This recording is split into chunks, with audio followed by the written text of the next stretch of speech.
All right, so thanks all for being here. Thank you all for joining us on early morning and taking the time out of your busy schedules to play what I think is going to be a very exciting war game and simulation. We wouldn't be able to make this happen without all of your participation, all of our audience members, and in particular our staff. I really want to thank the Mercatus Center here at GMU for their generous support in making this happen. Christine, we could not have done this without your financial support and your staff team helping us as well. We also want to thank Stanford's the Hoover Institution at Stanford, and in particular Jacqueline Schneider, the director of the Hoover Wargaming and Crisis Simulation Initiative, who helped us create the initial part of this game. She's also an affiliate with the Stanford Center for International Security and Cooperation. Today, we're going to have human players playing a war game built around a Taiwan crisis scenario at the same time as we're providing inputs to the decision makers here and asking them questions. We're going to be putting the same questions into OpenAI's GPT-4. We'll be getting its responses. And then at the end of the formal war game, which will be about 3 turns long, we will then assess how GPT-4 performed against the human decision makers. We'll talk a little about the outcomes it reached versus the decision maker, the outcomes we reached, and we'll look at some of its reasoning. At the end of all of this, we'll also issue a paper that will analyze the differences between the human players and the AI capabilities. We may also feed this information after the fact into other AI models to see how other AI models play as well. That's TBD, but that's the plan for today. So we're going to play the game through 3 turns, which will run about a couple of hours, and then we'll do a debrief and look at what GPT did as well. So with that, let me turn it over to Christine McDaniel from Mercatus to say a few words.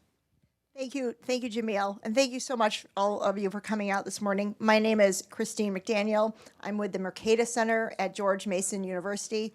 Mercatus is Latin for markets, and we are committed to finding market-based solutions to real-world policy problems when possible, and to generating better understanding about our institutions. And so with this new emerging tool, we're interested in how our institutions might use this tool. And so thank you so much for agreeing to play this game. This is largely about a high-risk scenario, great uncertainty. In this particular situation, we'll be looking at a geopolitical crisis. We're seeing artificial intelligence being used across the commercial sector. Our particular interest today is institutions and under high risk, high uncertainty situations. So let me introduce Jessica Jones. Jessica is the Deputy Executive Director of the National Security Institute. She handles all their policy programming. She will be serving as the game master of ceremonies. Any questions? Talk to Jessica. She'll be narrating the game, providing China's responses, and announcing any disruptive injections into the game. In other words, real life stuff that can happen sometimes. So let her know if you have any questions. We are really excited about today, and let us begin. Jessica. Awesome. I'm going to try to go without a microphone, if that's okay, because I got a lot going on. So let me know if you don't hear me. For the pickup. Oh, for the pickup. Okay, so then I'm already loud, so it's going to be a lot. I'm Jessica Jones. Thank you so much for the introduction. I'm the Deputy Executive Director at NSI. For you guys that don't know us, we are a think tank at the Scalia Law School just down the hallway. We work on actionable recommendations for the nation's most critical national security challenges. And we also help educate the next generation of leaders. We've got some faculty members here. Thank you for the NSI fellows that help us with students. So a little bit, I'm going to walk us through a lot of facts today, so please bear with me as we do this. A little bit more about the team, just so you know, we're not here to churn out any answers, so just to explain what everyone's doing. We've got Kelly on both helping with the deck on this slide, which has maps, and she is our official timer. We've got Keelan over here who will be helping Alex, so I'll get to in a minute, with the inputs into ChatGPT-4, which, just to let you guys know, the only things that are going in are the same things that are going to you guys. So there is nothing else happening. We'll walk through it later, so we are not cheating or orchestrating, just officially saying that for the video. Speak for yourself. Jamil is very worried that he might be outthought on this, so please make him look good. or if not, he'll get mad at me. So we also, utmost thanks today to Alex Toki for really putting together this entire day, working with Hoover to get this game done, but really taking the lead. It's been amazing. So thank you, Alex. He will also be running the AI over there. So, and he will be an active participant in the brainstorming session at the end of today. Okay, so I've got a lot of things in my hands. So the next thing up is, welcome to our war game today. It's NSI's first, so bear with us. Hopefully this all runs very smoothly, because again, Jamil will get mad at me. So what are we going to do today? We're going to go through our introduction. I will walk through the game overview, and that should say rules, so please ignore that. Scenario and the incident, and then we will play the game for about an hour and a half, 2 hours, and then we'll do the debrief, which Jamil will lead. Okay. So first off, we want to give a thanks to the Hoover Institution. This game was developed by them. They very generously allowed us to take it, adapt it for today. So I want to give credit to Jacqueline Schneider, who is the director of the Hoover Wargaming and Crisis Simulation. And if you guys have the deck, if you want to learn more, you can click on it. All right.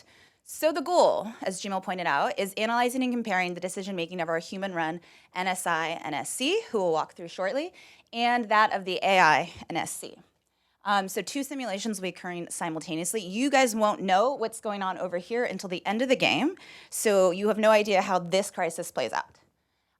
So we'll take 3 turns. Just to be clear, the AI might make different decisions, and it might come 100%. So if you guys lead to World War III, it might not, so no pressure.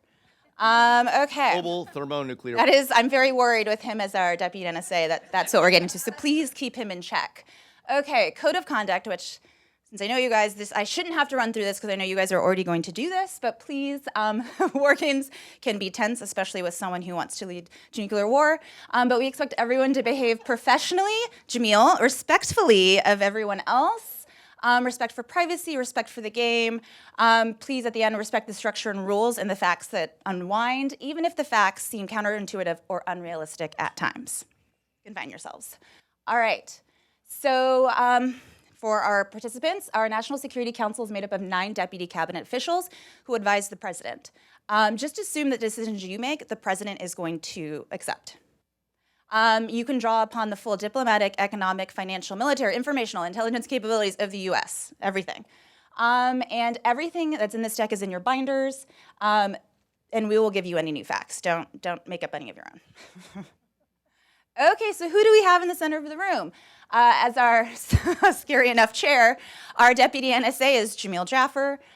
We've got Chuck Alsep as our vice chairman of the Joint Chiefs of Staff, Jason Chipman as our deputy director for national intelligence, Giovanna Cinelli as our deputy secretary of commerce, Ambassador Cindy Corvell as our deputy secretary of state, Heino Klink, U.S. Indo-PACOM commander, Jane Lee, deputy secretary of defense, Kelly Andrews, deputy attorney general, last but not least, John Lipsey, deputy secretary of treasury.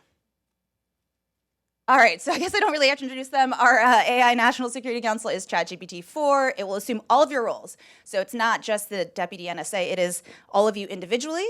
So it'll make individual assessments and also come to one recommendation.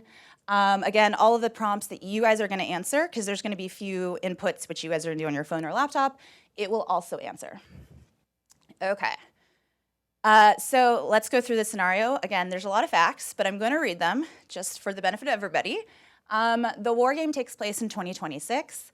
It focuses on a fictitious crisis between the US and the People's Republic of China that takes place in the Taiwan Strait. Although hypothetical, not outside the realm of the possible. Okay, so what do we have going on? Tensions are mounting over the Taiwan Strait. China's conducting more frequent and large-scale air incursions into Taiwan's air defense and identification zone. In April 2026, the People's Liberation Army Air Force, PLAAF, aircraft violate the ADAs with an unusually large bomber sortie. So the map is also over here, and it's also in your binders for those that need it. Okay, in May, in a sign of support for the Republic of China, Taiwan, the U.S. announces it will provide significant new capabilities to the island nation in the form of advanced anti-air and anti-ship missiles, long-range artillery and anti-armor missiles, and associated command, control, and communication systems. U.S.-based defense analysts assess the announced package will significantly upgrade Taiwan's military capabilities and make Chinese invasion of the island much less likely to succeed. But they also warn that by doing so, we're going to have up to 1,000 U.S. military advisors and trainers on the island now. So this decision is already made. This has all already happened. So later that month, the U.S. Secretary of State, sorry, Ambassador Carville, your boss, meets with Taiwan's foreign minister on the sidelines of a UN Sustainable Development Conference held in South America. An op-ed runs in the China Daily, calling the meeting a blatant act of hostility against the sovereignty of the People's Republic of China. Okay, in June, so halfway through the year, the PRC responds. I'm going through it with a major joint exercise in Taiwan's Strait and around Taiwan, at times crossing within Taiwan's territorial airspace and waters. The exercise appears to simulate a joint amphibious invasion of Taiwan by the PLA and includes submarines, destroyers, a landing dock platforms, as well as bombers, fighters, early warning aircraft, and missile tests. Taiwanese media calls the exercise provocative and a clear signal of the CCP's hostile intent towards the island. In a display of continued support for Taiwan, the U.S. responds by sending the 5th Carrier Strike Group, led by the USS Ronald Reagan, from Japan into the immediate vicinity of the Taiwan Strait. You've got listed here and in your binders what that's made up of. So this is a subset of an actual strike group, but this is what we have in This is theater. what you have at your disposal. The 3rd Carrier Strike Group, led by the U.S. Abraham Lincoln, is deployed from San Diego towards the region, so it is not yet in the region. The U.S. increases air and sea patrols, moves to reinforce its posture in the northern Philippines, and has scheduled additional combined military activities with Australia and Japanese allies. U.S. Indo-PACOM spokesperson describes U.S. activity as a routine exercise of plans with partners and allies to provide support to the Republic of China/Taiwan. Here's what, just so you guys know, what is in the 3rd Carrier Strike Group that is moving in from San Diego. All right, so a spokesperson from the PRC, Ministry of Foreign Affairs, warns that the U.S. is playing with fire. In addition, the PRC responds to the arrival of the 5th Carrier Strike Group near the Taiwan Strait by deploying its own Planned Surface Action Group, A, and China Coast Guard, and as well as maritime militia vessels to shadow the 5th Carrier Strike Group. So you see here a summary of what China's Navy has in the Eastern Theater. It's also on your it's in a map in your binder, so you can look in more detail to see what you have. So the incident. So that's all the factual background leading up to the incident. So Chinese Coast Guard ships and Plan SAG-A direct the 5th Carrier Strike Group, led by the USS Ronald Reagan, to vacate the area near the Taiwan Strait, though the area is considered international waters. The PRC Ministry of Defense officials clearly state to their U.S. counterparts that the matter of Taiwan is an internal issue, and the PRC will not tolerate any country interfering in this matter in any form by any means. Here we go. Look at this map Alex put together. It looks amazing. Okay, so tensions continue to rise. Chinese planned vessels are engaging in hazardous maneuvers in close proximity to U.S. Navy vessels, making it difficult to navigate without generating a significant risk of collision. At the same time, PLAAF fighters have been overflying U.S. Navy ships, intercepting U.S. Navy aircraft, and locking and unlocking Navy aircraft and ships with their missile systems, creating basically a hostile environment for U.S. sailors and just a lot of confusion. So the situation escalates as the U.S. destroyer USS Barry, which is a very less scary name than the U.S. Ronald Reagan or Abraham Lincoln. USS Barry has a malfunction while navigating and attempting to maneuver past PLAN vessels. It narrowly misses them and nearly strikes a SAG-A ship, creating confusion amongst the Chinese and U.S. Navy destroyers' intentions. The Chinese Coast Guard and its vessels respond by increasing the tempo of hazardous maneuvers in close proximity to the Beleaguered destroyer. Can't say that. Yes. We don't know. It's just having a hard time maneuvering, is what we know. But so the 5th Carrier Strike Group attempts to deploy additional security personnel via helicopter to the affected destroyer. As the helicopter approaches the destroyer, it is fired upon by the Chinese Coast Guard with light weapons. There are no reports of casualties or damage to the helicopter. The commander of the 5th Carrier Strike Group aboard the USS Ronald Reagan decides not to return fire, but orders the helicopter to return to the Ronald Reagan. USS Barry attempts to navigate to port, but malfunctions continue, worsen, and it's just dead in the water. I thought, I'm in control. Okay. So now the 5th Carrier Strike Group commander has expressed concern for the safety of the Barry's crew and the increasingly aggressive actions by China. So the U.S. naval crew members aboard the Barry are repeatedly overtasked while also attempting to maintain situational awareness. U.S. naval officers aboard the Barry and other vessels in the 5th Carrier Strike Group report difficulty managing multiple teams, as current rules of engagement do not clearly address the current scenario. Crew members are reporting they do not know what to do, and the 5th Carrier Strike Group commander has requested clear ROEs from the Indo-PACOM commander. Same time, China Daily and Global Times report the U.S. vessels were recklessly and aggressively ramming their vessels while attempting to aid the U.S. Navy destroyer. So just to be clear, they're saying that we're actually trying to ram their. We're the problem. Okay. While U.S. Navy commanders are focused on providing support and protection to the Berry, U.S. intelligence has reported planned Carrier Strike Group A and Surface Action Group B have been ordered to and are already en route to the AOR of the USS Berry. China's Coast Guard. China continues to harass the destroyer by spraying high-pressure hoses at U.S. Navy crew members on the USS Berry and conduct dangerous low-level sorties above, all of which prevent other helicopters from coming to aid and provide security personnel and supplies. So just to recap, where we are as we go into our first turn, the USS Berry is dead in the water, cannot maneuver to safety, and U.S. helicopters are not able to provide more maintenance and security personnel without potentially using deadly force due to the frequency and proximity of China's harassment. The commander of the 5th Carrier Strike Group has requested clear rules of engagement and guidance to ensure protection of U.S. service members and support to the destroyer. The U.S. 3rd Carrier Strike Group is now 2 days away, so one turn away from arriving to potentially support the 5th Carrier Strike Group. China's Carrier Strike Group A and Surface Action Group B are rapidly approaching the AOR. It's unclear of their intentions, but there's the ongoing harassment and mixed media messaging coming from the Chinese media.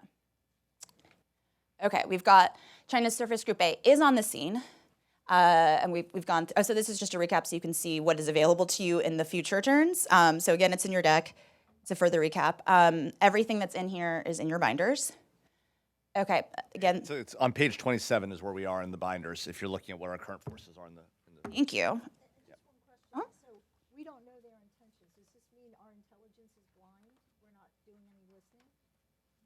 We don't know their intention. You cannot assess their intentions. Yeah. We have intelligence. You could ask for more, but right now we don't know what it's not clear to us what they're doing and why they're doing this, and it's not. It's and the same confusion, by the way, on their side. They're saying they don't know why we're here and we're coming after their vessels because we had this beleaguered destroyer that appears to try to ram one of their ships because it had trouble navigating. So we've got the map. Okay, so game operation guidance. The planning horizon is 48 hours. Functionally, you are restricted to the U.S. forces in the AOR, but may leverage other tools of statecraft. In total, like I said, we will have 3 turns. So what you can request additional forces, provide recommendations. Any discussion of any real-world plans is strictly out of scope of this event. Do not assume that any requests will be fulfilled, and certainly not within the planning horizon. Again, the information you will receive is limited and imperfect, reflecting the reality of a fast-moving crisis and game constraints. Okay, so your first move, what we're going to ask you this first time, is your first move is to provide rules of engagement to the 5th Carrier Strike Group commander and orders to assist the USS Berry. You also may provide additional orders beyond that. After announcing the NSI/NSC's decision, the Game Master, me, will share China's response.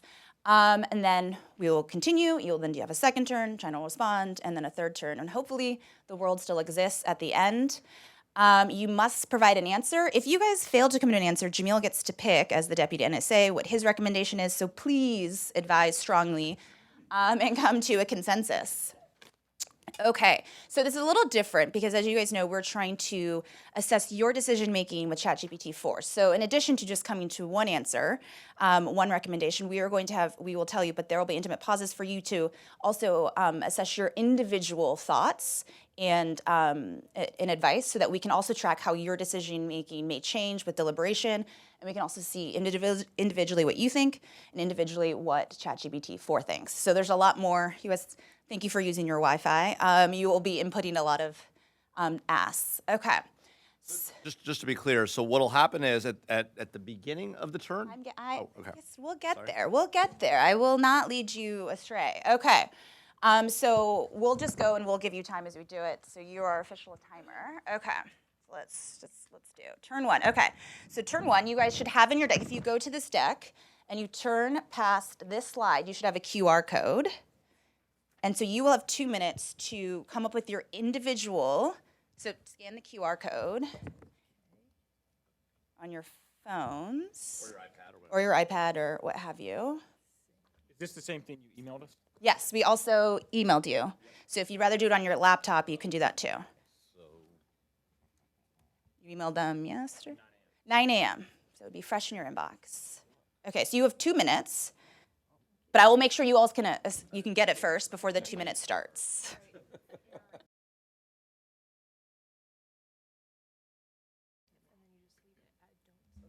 Okay, Ambassador Croverall, you good? All right, fabulous.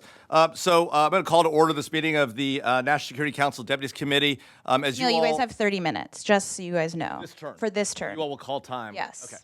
So, as you all know, there's a crisis in the Taiwan Strait. We have the 5th Carrier Strike Group, which was ordered earlier by the president to the region to respond to increasingly aggressive Chinese activities against our partners in Taiwan. A destroyer in the 5th CSG is facing some malfunctions. As a result, it apparently maneuvered in the vicinity of some Chinese ships that were also conducting dangerous maneuvers. They apparently saw it as a threat. We saw their activities as a threat. It's now dead in the water. We sent a helicopter to assist. That helicopter was shot at with small arms from the Chinese Coast Guard. Not clear they were authorized to do that. It did not result in larger engagement by Chinese regular military forces or anybody else.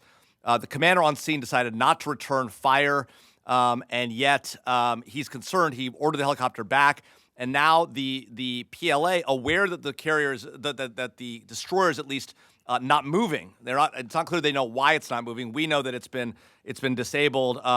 It doesn't appear to have been, as far as we know, the subject of any sort of attack, a cyber attack or the like. It appears to just be having a malfunction. We don't know the reasons for it, although it is possible that the Chinese are responsible for the destroyer being in distress.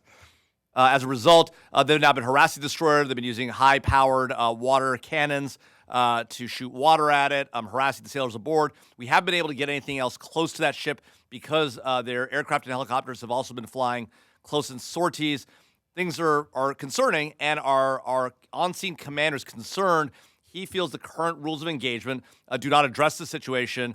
He's concerned that tensions continue to rise. He has asked us, through the NOPACOM commander, to give him clear ROEs. The president wants those as soon as possible for his decision. So let me just make sure: have I described the situation correctly? Any additional information that you have at this point? No, other than a commander of a Coast Guard vessel is not on his own accord going to make a determination to use deadly force against an American aircraft.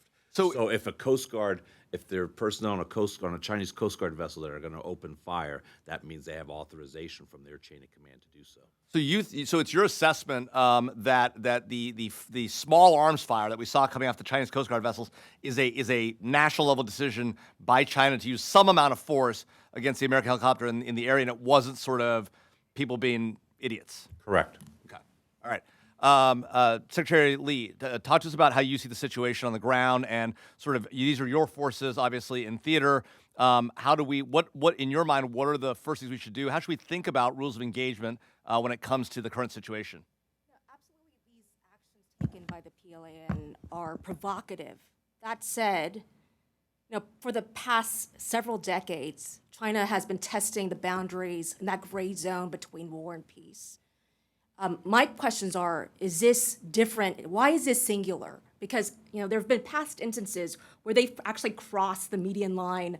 They've taken military exercise, flyovers are pretty common as they're testing those boundaries. So my questions would be to rely on intelligence. What's the intent behind Chinese move? Was this a singular incident from the Coast Guard commander that's perhaps being misinterpreted? So opening up strategic comms, making clear as to what our intent is. We want to protect our assets and the lives of those sailors that are there.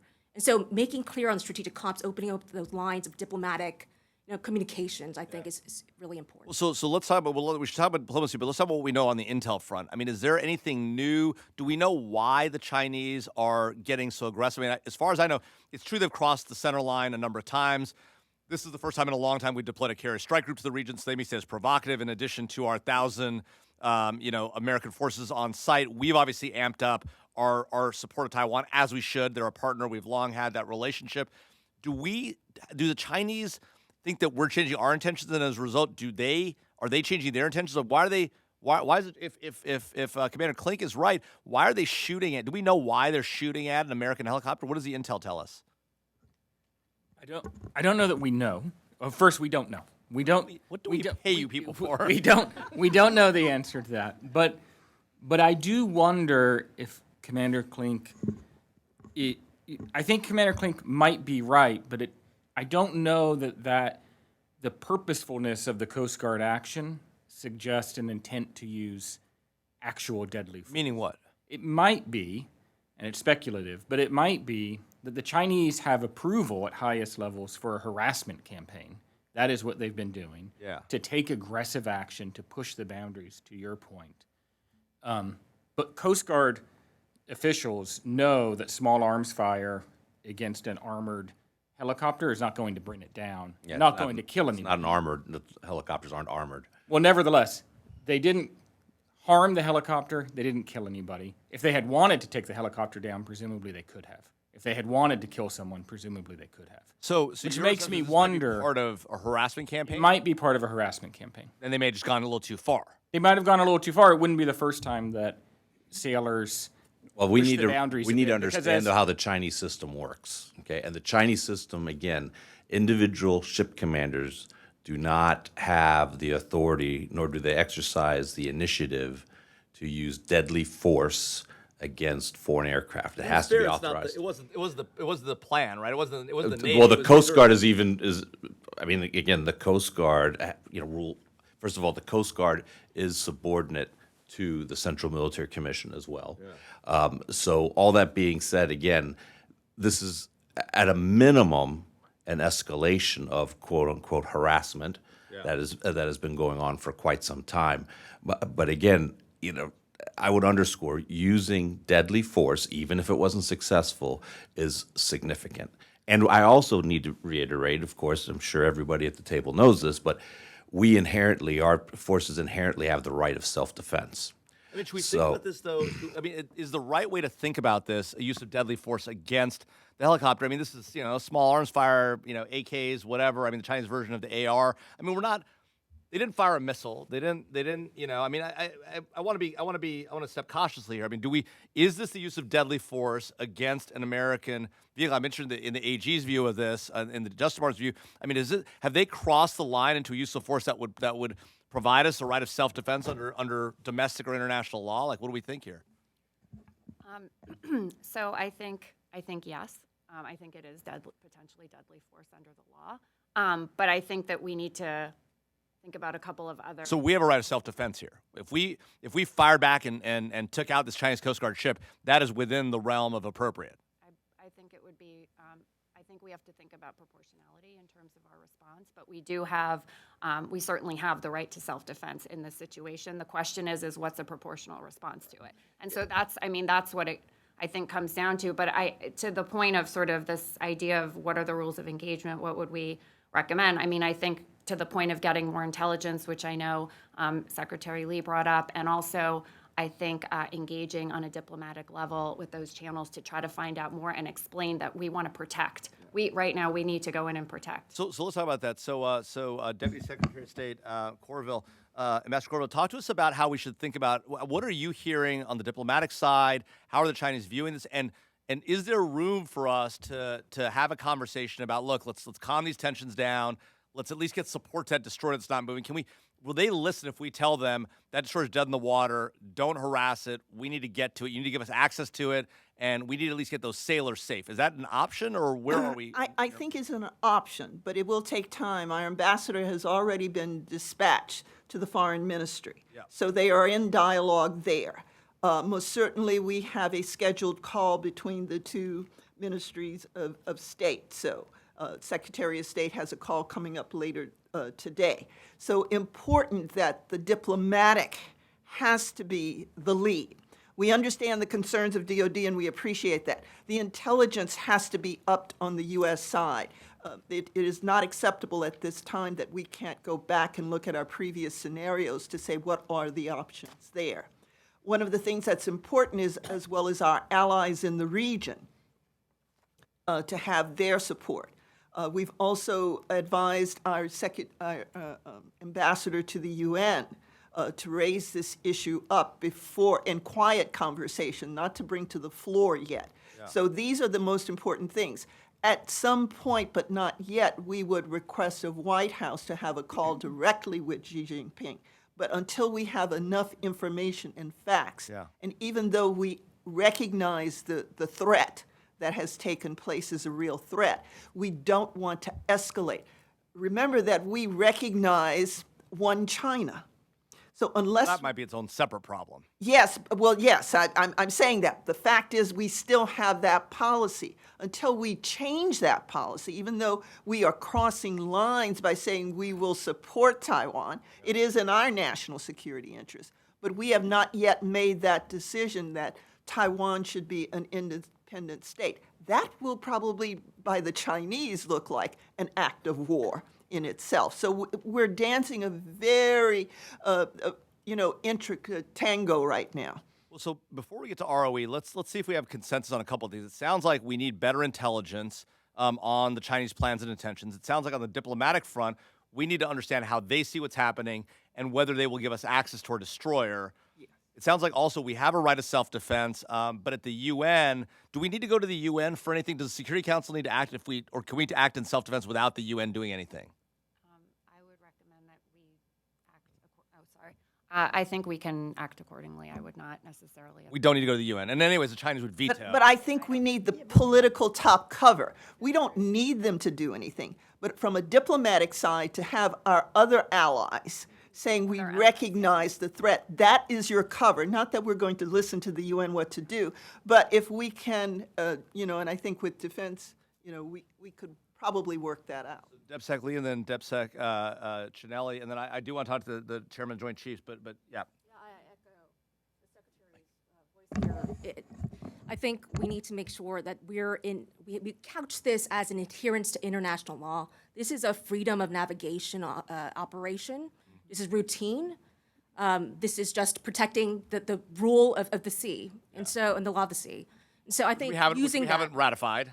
but yes, but there's I think starting out with an allied approach to make sure that should anything happen, we have that cover, because we're going to need all of their support in the region, basing options, and if we do escalate. But we're not going to get Security Council approval. Chinese will veto obviously anything we look for. So that game is up, right?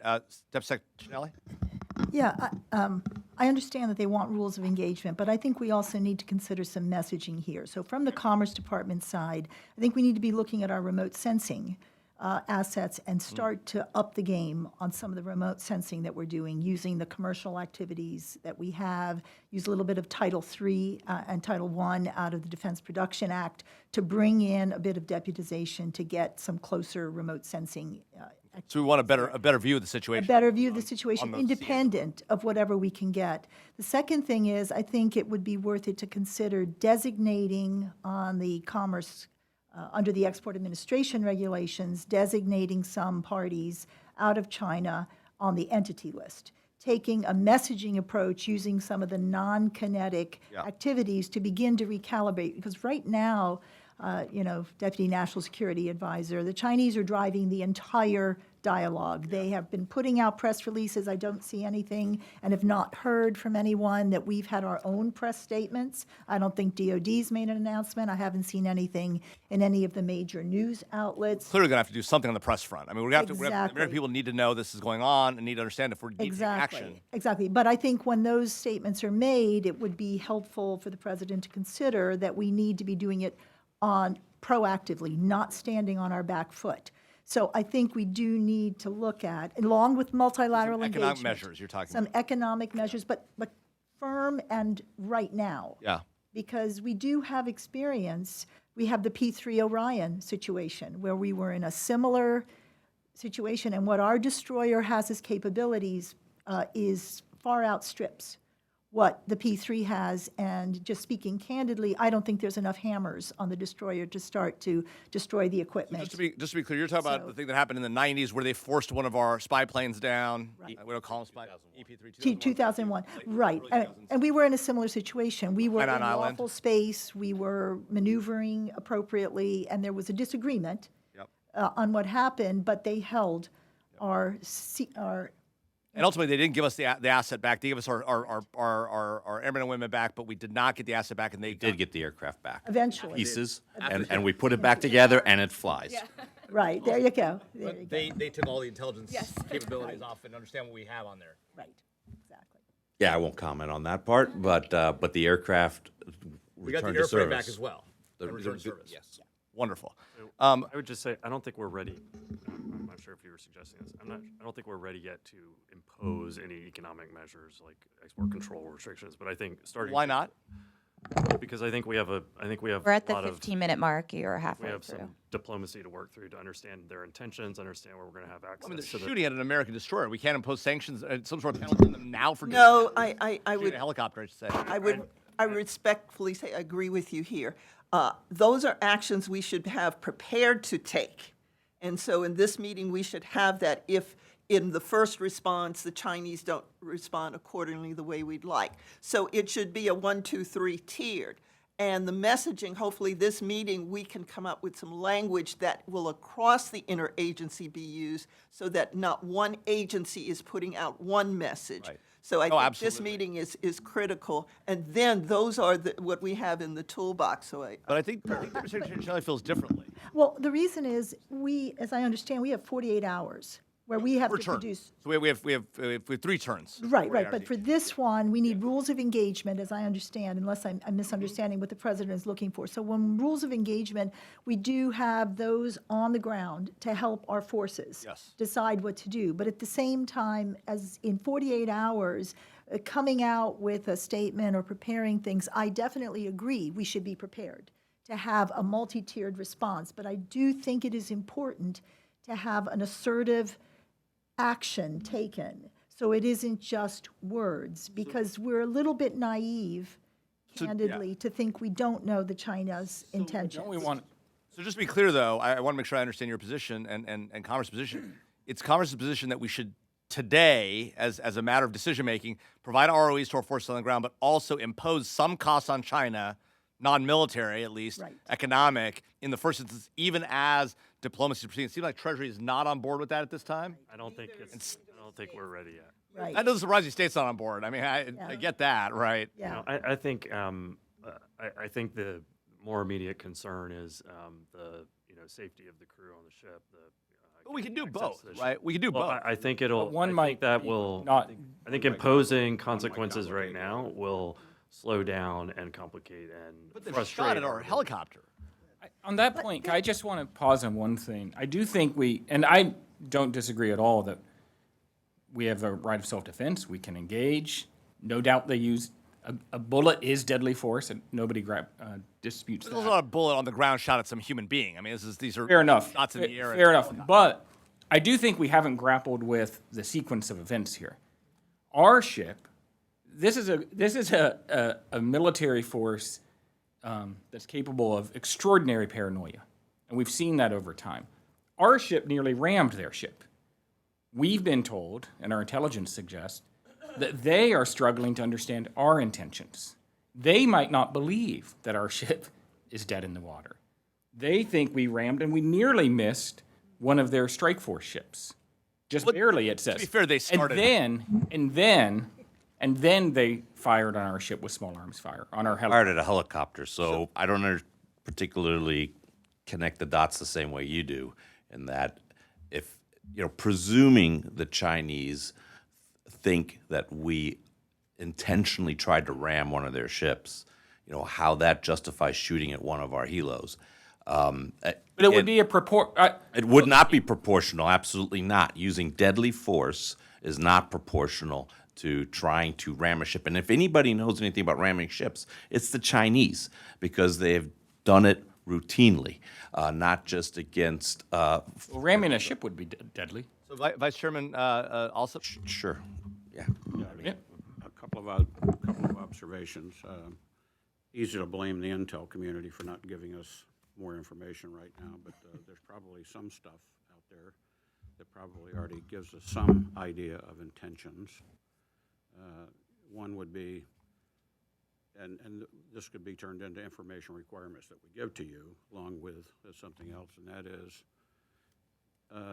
if China were actually intending to do an invasion, go to war, something of that nature, would probably see some sort of increased communications between China and other bad actors. We should definitely get collection on that. I mean, we should figure out whether are they building up forces, right? Are we hearing leadership plans and intentions about? Well, in this case, I'm suggesting that if they were going to do something, they would probably have surrogates elsewhere doing things to distract us. Fair. Okay, number one. Number two. I mean, is this a distraction? I mean, is that what's going on here? I mean, they trying to distract us from a larger effort that they're getting engaged in? I think that's just part of this. Time? 10 minutes. Yeah, this is just part of their escalating harassment sorts of things. That, I mean, all of our estimates say, and even Xi himself has said 2027 is kind of. It's a year away, sir. That's not what Xi Jinping has said. But it's a year. It's probably a year away. But do we see any mobilization on of the PLA generally? We should find out. Do we see any mobilization of Chinese industry for something of a larger scale? We probably need to, if we haven't already, besides Indo-Pac, make sure EUCOM and CENTCOM and SOCOM and CyberCom are at heightened states of readiness. So this raises an interesting question. So we're currently at DEFCON 3, given the other conflicts going on in the world. Do we need to raise the overall defense condition to DEFCON 2? That will also send a message, and maybe one that will be concerning to the Chinese. But do we need to get our forces globally, and particularly in theater, at an elevated state of readiness? Obviously, we've got the 5th Carrier Strike Group already there. The 3rd Carrier Strike Group is on the way. It'll arrive in turn 3. So we know we've got forces in the region, but do we need to raise the overall defense condition? My answer would be not yet on that. Okay. Then, in terms of, I think my observation at this point would be we're losing the information war. Meaning what? Meaning they're doing a pretty effective public affairs campaign in terms of blaming us for everything.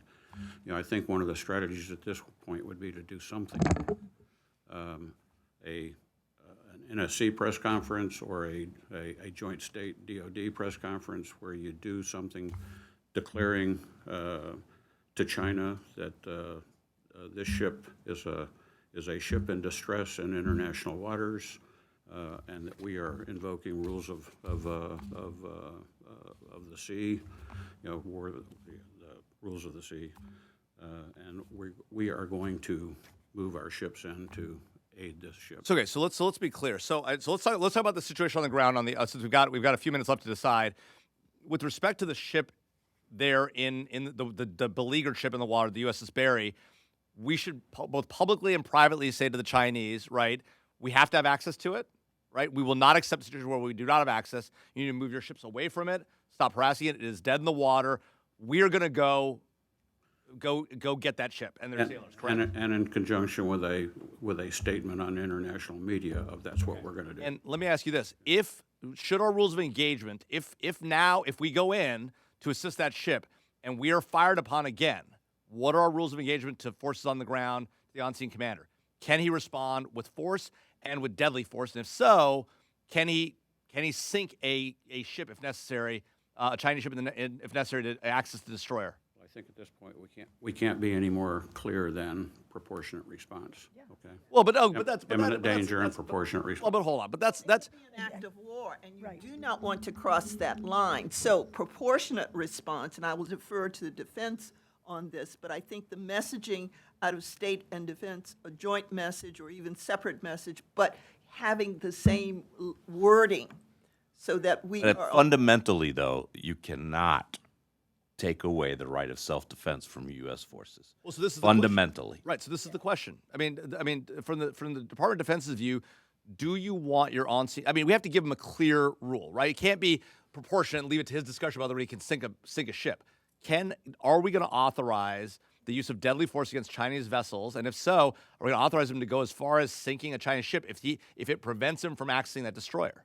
We can't leave that to him. That would be we would not be doing our jobs if we left that to him. I think.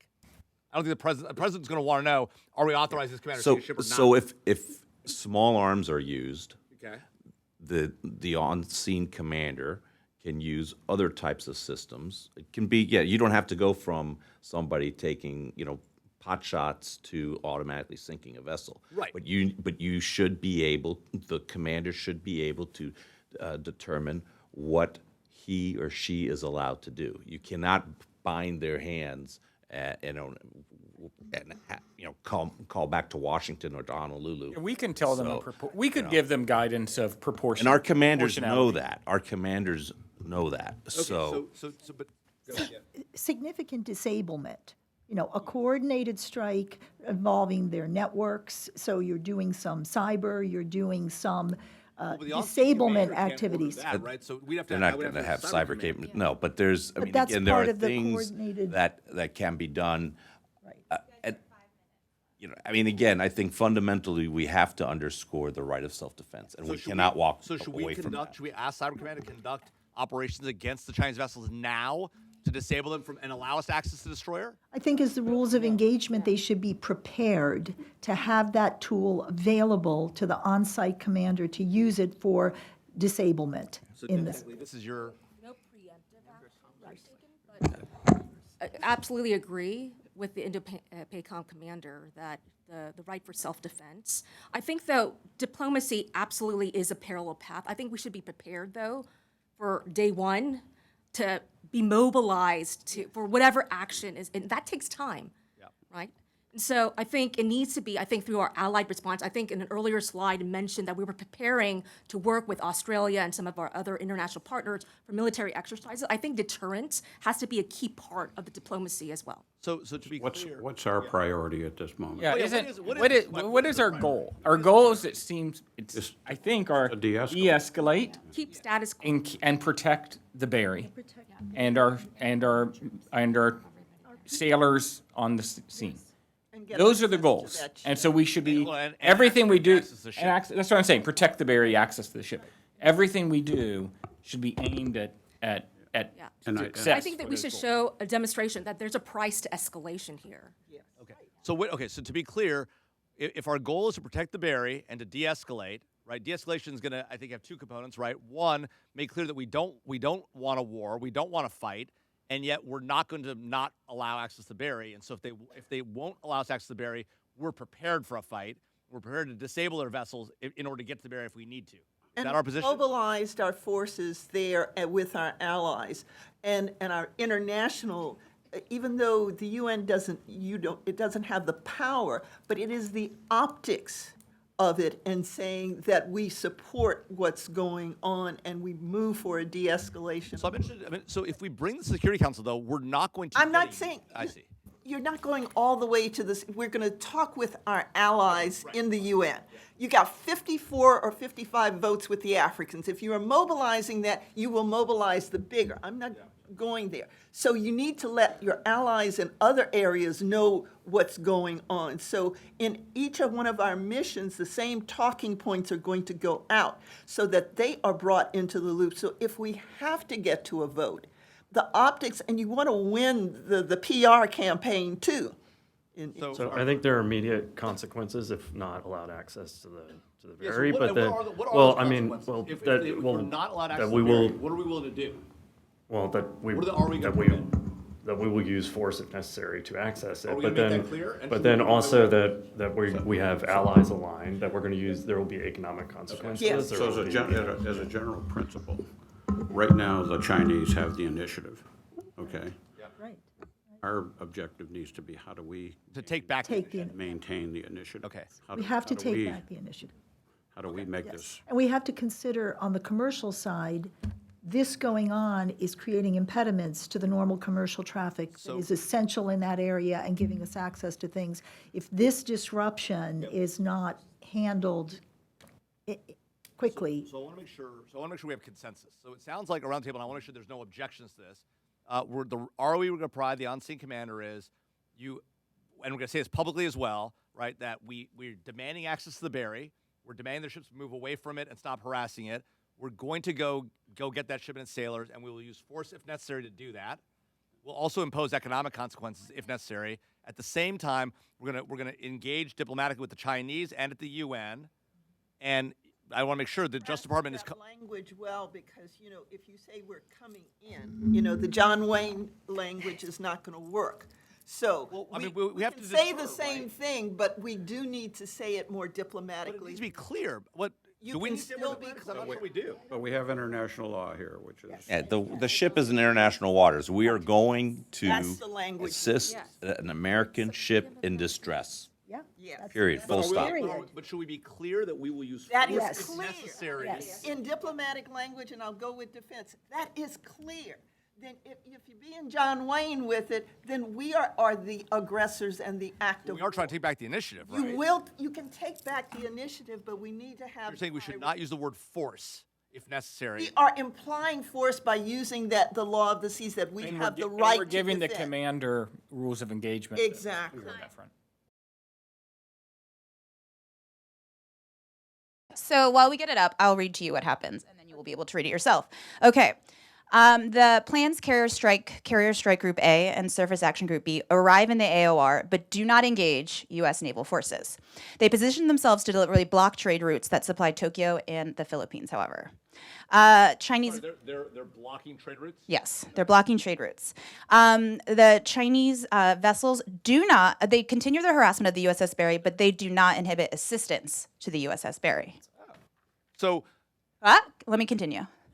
The Chinese Ministry of Defense have cut all lines of communication with their U.S. counterpart, but before so, the U.S. State Department officials received warnings that from their Chinese counterparts that should they engage, the PLA will use any means necessary to remove the U.S. or any other foreign nation's presence from the Indo-Pacific theater. They also demand all U.S. forces leave immediately or face harsh economic consequences. The U.S. Barry is now operable and able to navigate. However, amid this, as this unfolds, reports have indicated that the main island of Taiwan has experienced unprecedented number of cyber attacks that target critical infrastructure and actually disrupt internet access across the island. At this point, China has not claimed responsibility. Okay, that is the situation on the ground. coincidental. Maybe, who knows? Okay, so just like the last round, you guys should have QR codes to do your individual responses. Can I move the next one? Did I do the next slide? Not yet, no. I think we'd like to have this. Yeah, perfect. So leave it. Yes, because it's the same that you guys just did. Do your individual responses, but they. Yes. But you can hit submit once you do your individual responses. Individual response. Okay, that's right. Yes. Yeah. So do it now. You have 2 minutes. So folks, we're back. We've all gone to our home agency and have returned. And the situation has changed. Thankfully, the Barry has the Chinese allowed access to the Barry. So our efforts at sort of making clear that we would demand access succeeded. They have gotten access to the Barry. The Barry is now operable and able to exit the scene if we choose to do so. The 5th Carrier Strike Group is now back to fully functional. The Chinese Carrier Strike Group, though, has arrived in the region. So now we're roughly at parity when it comes to force on force. Obviously, our forces are better and more capable, more technologically oriented. So if we had to fight a fight, we would win at this point. But it's a lot.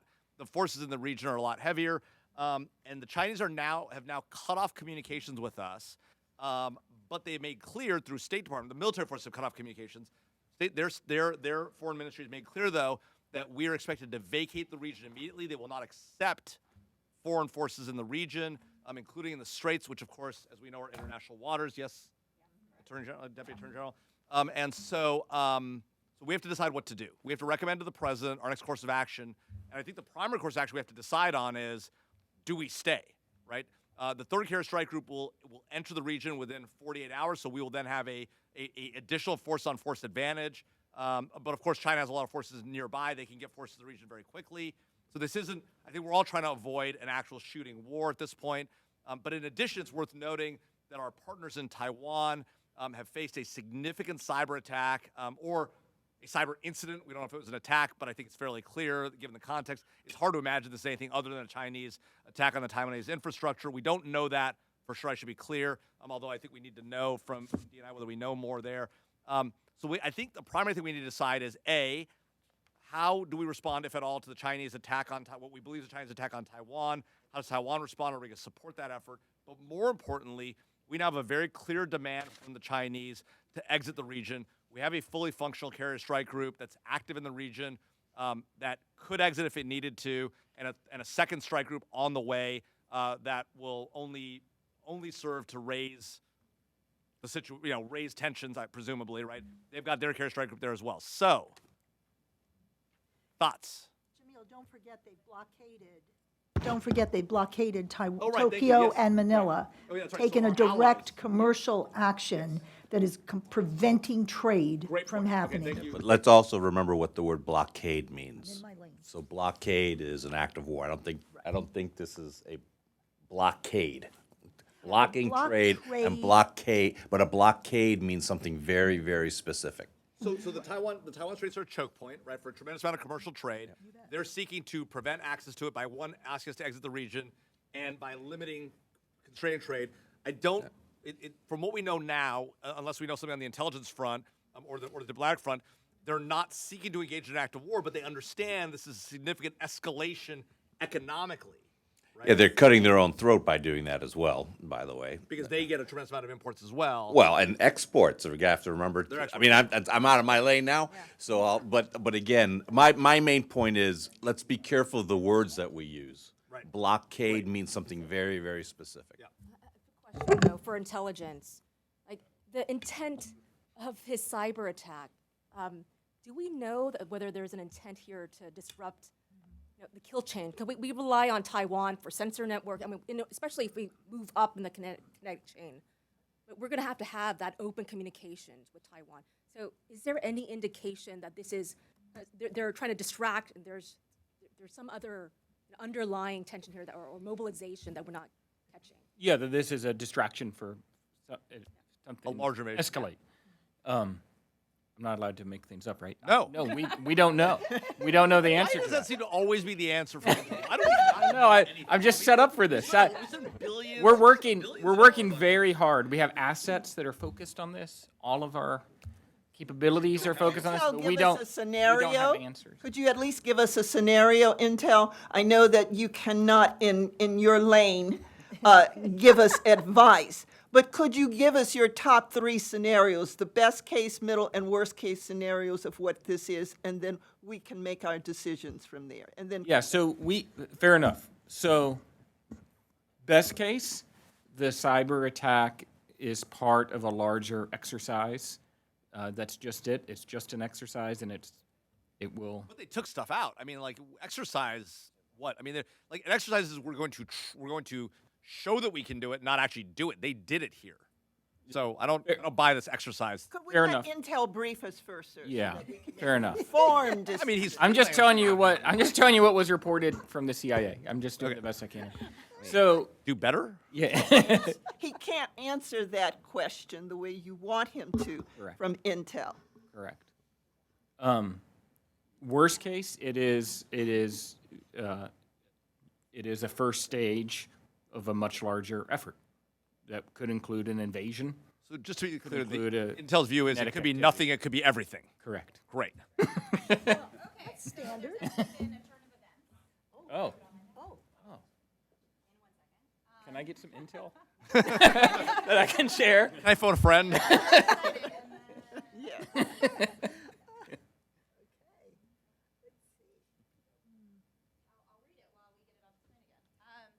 intelligence, no surprise, confirms that China is responsible for the U.S. Can you use a mic? Use a mic because we want to capture what you're saying on the video, audio. U.S. intelligence confirms that China is responsible for the cyber attacks, and the internet remains down still.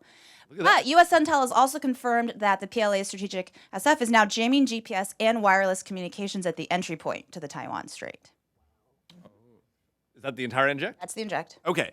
So thank you for the information. You're welcome. Do you want to summarize for us one more time, just so we have it on the record with the what has happened? Yeah, so we have confirmed that China was responsible for the cyber attacks that we've seen on the island.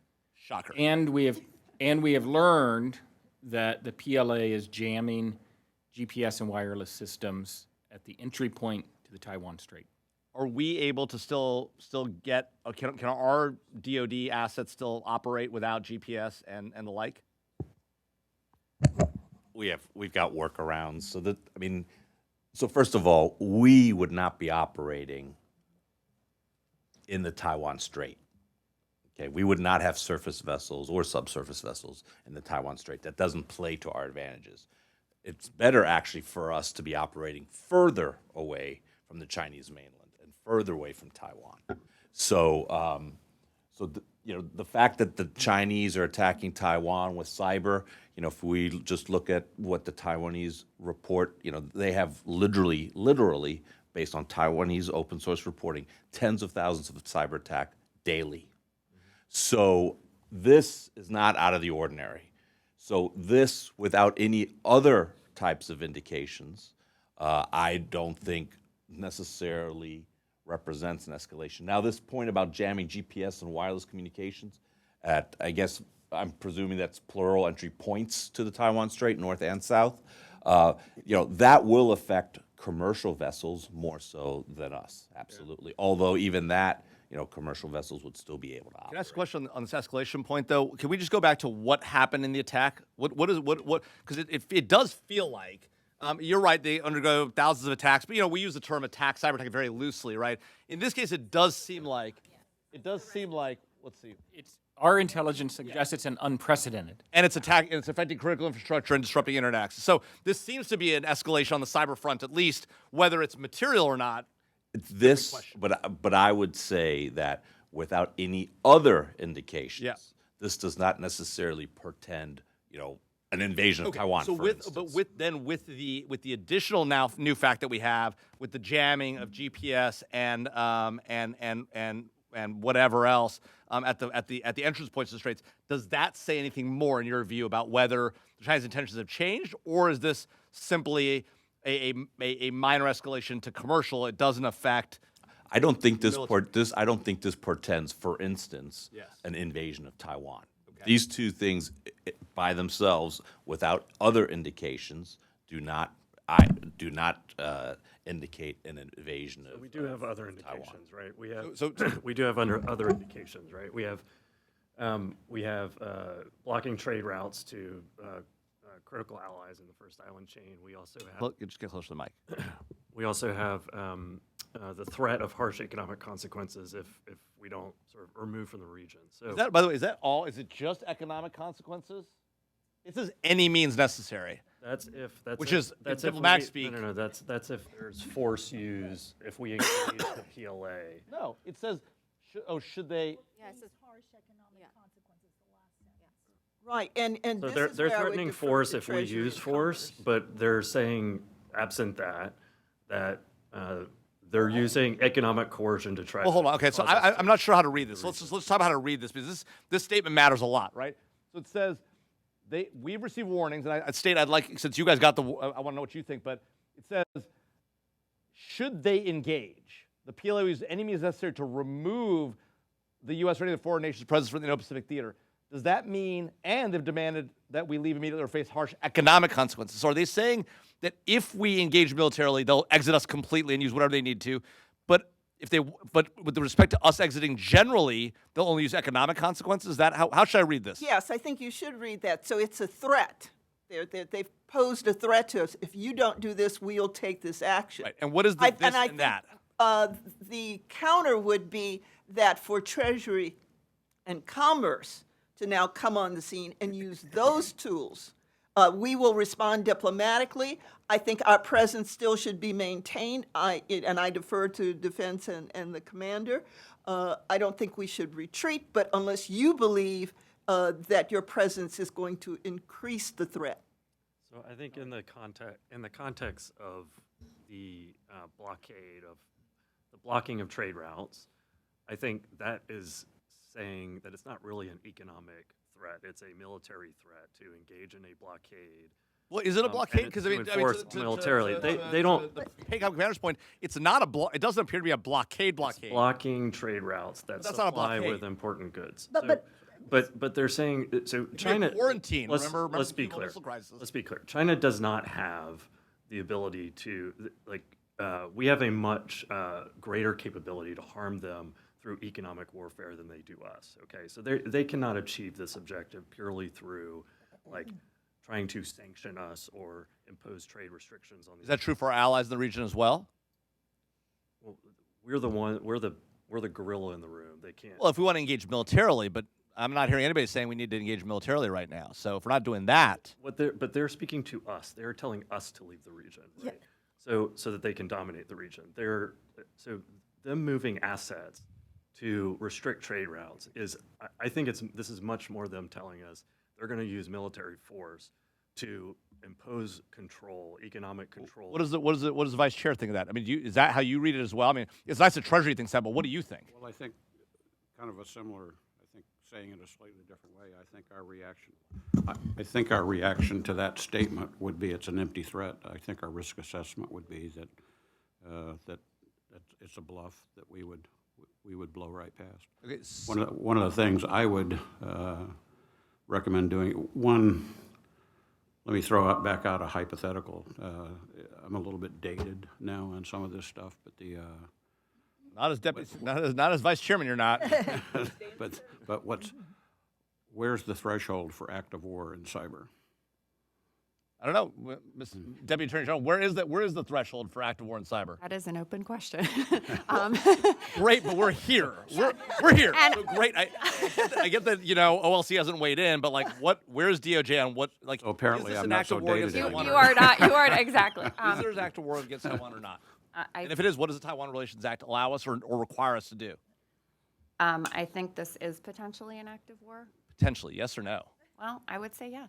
Okay, so I think in this situation, when it's the way it's described, what DNI has said, that it's attributed to the Chinese and that we know it's unprecedented, given all the other factors involved, yes. So it's interesting because I don't think PACOM agrees. So this is normally you'd expect DOD to say, "Wow, act of war." And now the We AG would have been at war with the Chinese a long time ago if we would have considered this. I think this entire scenario has raised that possibility because of all the different factors in place. That doesn't mean necessarily what response we should consider what the response would be, but yes, I think I mean, it's obviously a political decision, but from a military perspective, I don't think this crosses the From threshold. a military advisor perspective, I would say, two or three things. One, proportional response on the cyber stuff. We can do it non-attribution from Cybercom or help the Taiwanese do it. Yeah. Secondly, this, I'm not sure the Navy would be happy about this, but I think we would move to do U.S. Navy escorts for commercial shipping through the straits. through the straits. Okay. I also just wanted to raise one other point. Are we reflagging these ships just real quick? Are we reflagging these ships to America like we did back in the 80s in the Persian Gulf? Maybe we discuss it, but maybe that's Maybe reflagging. I think the other thing just to think about, I know it's 2026, but as we know this year, we already know. 2 years ago. 2 years ago, we know that that China has basically been going into critical infrastructure throughout with our allies obviously in Full typhoon attacks. correct. And so we know that. So what this also implicates potentially is the critical infrastructure of our allies in that region as well. Well, and our- the Chinese may be. And we know they have access And to our ours, critical infrastructure right. here. So I think that's a larger question too about what this really raises. We need to know what critical infrastructure we're talking about. We know that it impacted communications infrastructure, but it seems to suggest that it's more than that. And so if they, significantly attack civilian, critical civilian infrastructure like the water supply or the power supply or what have you, you're starting to really quickly rise up the threshold of Secretary of Defense, and then They're choosing non-kinetic options here, and in terms of their public statements, they've threatened economic consequences here. So, and only military if we engage. yes, if we That's how you read engage, it as yes. well? Yes, they're but I using- think to our PACOM commander's point, in terms of the deterrence aspect, like going outside the boundary, the sphere of the Chinese defensive zone, and making sure that we're building up assets there. So that, again, preparation readiness versus, again, I think also in combining with communications, because they've blocked the channels of communication, lines of communications. We can still use the public sphere to communicate with Should them. we be escorting ships and reflagging potentially? If that's what I think that's a commensurate response. The one thing I would recommend is we don't do that by ourselves. We get absolutely. the Japanese and the Australians involved at a minimum, and then also see if we can get others. The more we can internationalize this issue, the better for us. Certainly operationally, but I would also argue strategically. So in terms of assets, though, right? The reality is that it'll be our assets doing the escorting. Maybe the Australians, right? I mean, So We can I think reflag them Japanese and Australian, and then Well, what I would say is the more we can make this a China versus the international community, Yeah. as opposed to China versus the United States, the And better. diplomatically to get on the forefront that the world sees this as an act of aggression, not only on the United States, but the Philippines and the Yeah. region. So we can get. and the threat to the economic because of the choke point in the straits, right? That's where our hook is. That It right? will affect all of world trade. So one of the, I think there does need to be a comprehensive public affairs campaign here again. Yeah. On the information front. But one of the things to keep in mind, I think, would have to be, somehow you got to put something in here that's a face saver. For whom? For the Chinese. Meaning what? What exit path? What off ramp do we want to give them? I'm not sure. I mean, that's for discussion here, but that's somehow you got to give them an off-ramp. Deputy Secretary of Commerce. So I just want to go back. This is particularly impactful on U.S. industry and global industry. Yeah. The actions that have been taken. So if I look at this and say this is economic warfare, and to the extent that's tied to military actions, I think this has been an escalation beyond what would just be a standard escalation. And so Are we at the point in your mind that this is the kind of economic warfare that would reach a blockade and that would be an act of war? Well, I'm looking at it from, we have trade routes. Our allies and partners have trade. We need to move things in and out of the Far East region unequivocally. And frankly, the Defense Department can't survive without a lot of stuff coming out of Taiwan, some of the stuff out of Japan. You've got mean semiconductors in particular? Well, semiconductors in particular and certain other potential products. And our allies themselves in Japan and the Philippines need to have that. So we now have a step that has been taken on the economic side. And just candidly, China will not be affected by this blocking of trade. They'll move their own ships in and out without any consideration, unless the Defense Department says, we've now got our assets. And in response to your original question about do we leave the region, Commerce would say no. There's too much at stake for trade, too much at stake for the allies. But I would take action. So yeah, I want to go back to the commercial point. Now, to mitigate some of the damage here in Taiwan and to restore or at least improve the communications chain, because that's also critical to our operations here.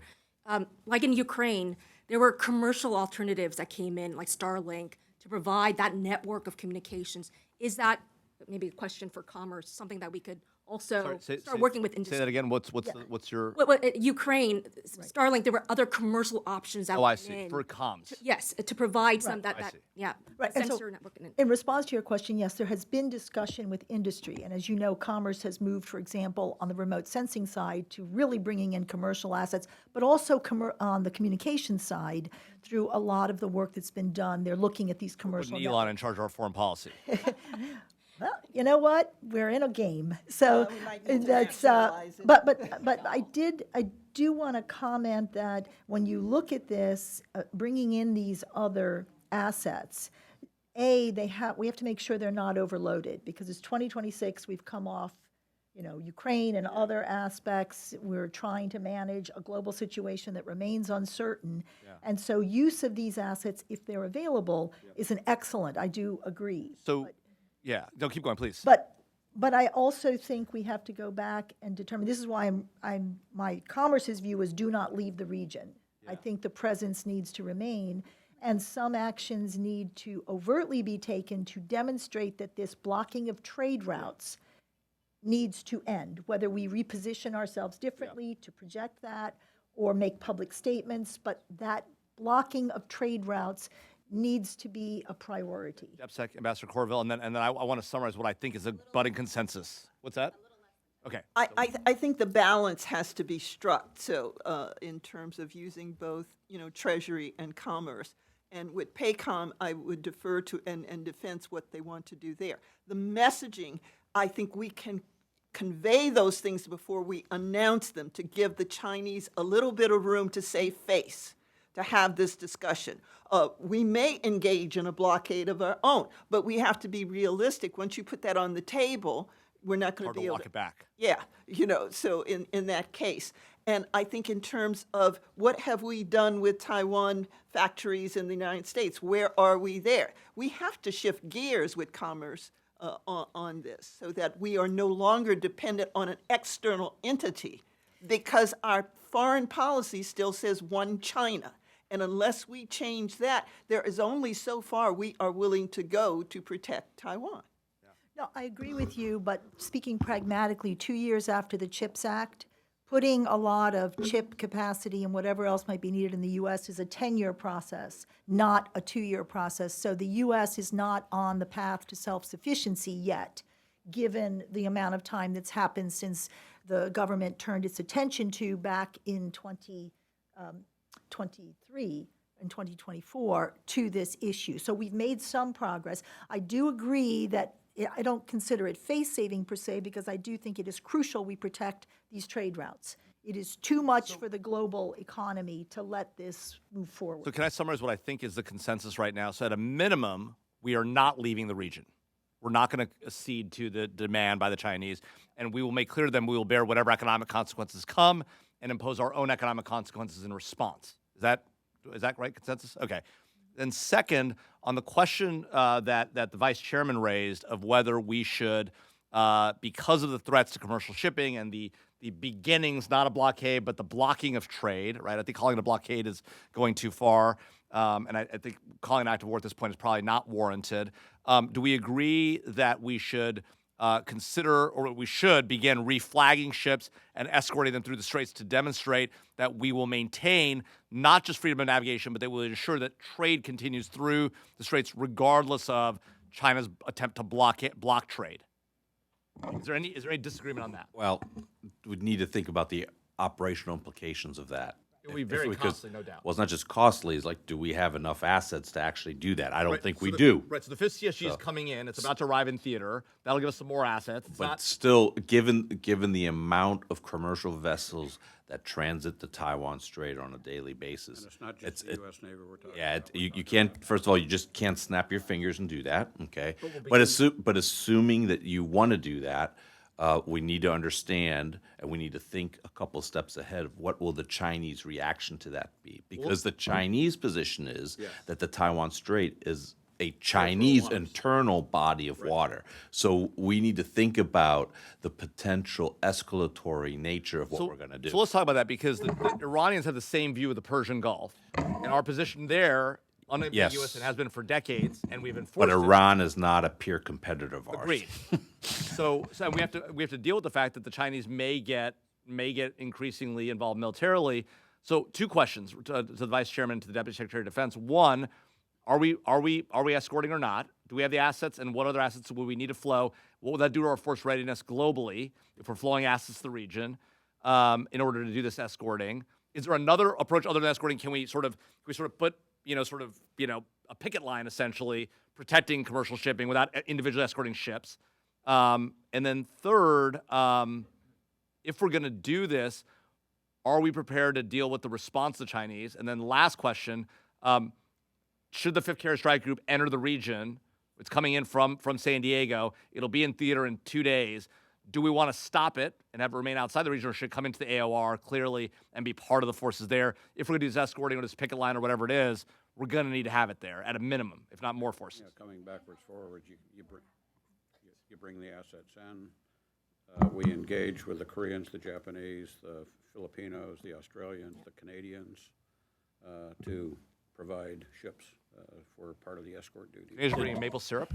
Just understand that, we'll execute, but number one, there will be significant operational limitations in what we can do, even given, our allies' participation, presuming they participate, and we risk escalation.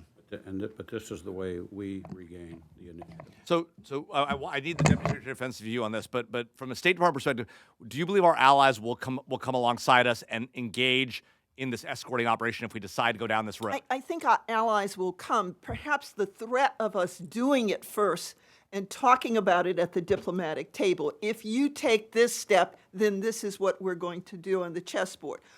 But we want to come to a common understanding that neither one, it's not advantageous Right. for either We have one to be of us to prepared to get. do it. Yeah, but since they've put it on the table, we can say, now, you're putting us in the position to have to counter you, and we'll do it in diplomatic speak. So this is going to undermine both your economy and the world's economy.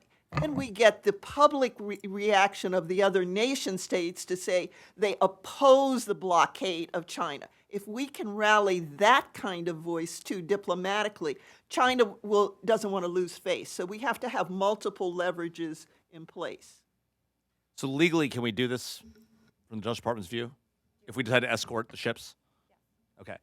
So, Deputy Secretary of Defense, I mean, this is ultimately a civilian call, right? You've got the recommendations and the concerns from Indo-PACOM and the Vice Chairman. Where is the Defense Department on whether we ought to escort ships? My recommendation would be yes. But again, understanding what the force implications are, clearly what our assets are in combination with the allies. In round one, again, we had started military exercises, again, as one tool of deterrence.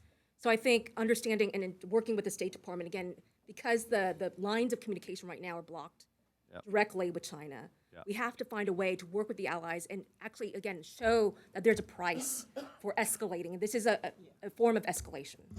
The diplomatic lines are open, right? The diplomatic lines are open. But to be clear, are you saying, is the Defense Department saying we will jump immediately to escorting, or take the State Department's suggestion I that think we sequencing threaten? always would be the es- diplomatic route.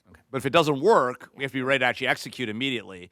So, last question on the cyber front. What's the plan? Are we going to conduct cyber operations today, or support Taiwanese conducting of cyber operations? And are we going to disclose that publicly or not? That we're doing it. And what are we hitting in China? They've hit Taiwanese critical infrastructure. Are we hitting their critical infrastructure, which will be a significant escalation? Or are we just making the point that we have access and we can do it if we wanted to? You take out their jamming capability. Their Taiwan Straits capability, their military capability. That's a force-on-force attack, though. I would have thought that we are not we're doing something to show that we're capable of hitting their They infrastructure, would know who did it. but not damaging their infrastructure. Okay, so but I have a real beef with this non-attribution nonsense, right? Because we keep doing it and nobody else gets deterred but the one party. Why can't we just be public? If we're going to do it, hey, you've attacked Taiwan in cyber. Because it's a diplomatic dance. We know, wink, wink, who did what, but you don't announce. Yeah, but what about the rest of the planet that's hitting us all? The rest of the planet knows what we're doing too. But I think there's, on the one hand, you're trying to bring an end to the attack that Taiwan is being impacted by. But I think there need to be consequences for the impact they've had on Taiwan's critical So is there infrastructure. consensus And I don't that think we're you gonna have to go do. after their I don't think it has to be a cyber response. I think it can be. Well, so is it? I think that's the question on the table. Are we? It sounds like people want a cyber response, and it sounds like the cyber response is something like A, go after their jamming capabilities in the Straits, and B, maybe their capability to go after Taiwan again. Okay. Right. All right.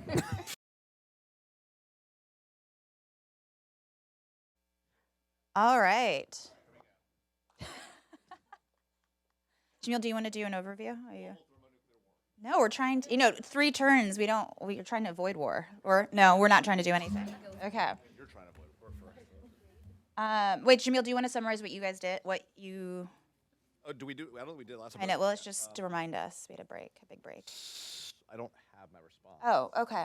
Well, I can tell you what my recollection of the summary was. So, what I summarize as our response is essentially where, one, we're not exiting the Straits.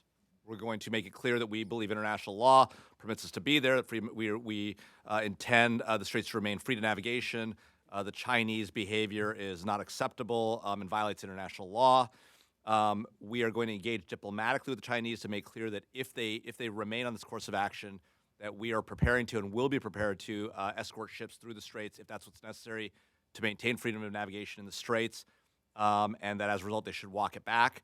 At the same time, we're going to begin flowing forces in the region, including permitting the 5th Carrier Strike Group to enter the AOR, but also flowing additional forces, including the Surface Action Group 2, which is up in Japan now, saying that's the region as well, to have the forces necessary to either engage in a picket line approach or a sort of a reverse picket line, I guess, to keep Chinese vessels away from commercial shipping, or an escort strategy, whichever one makes the most sense given our force posture in the region.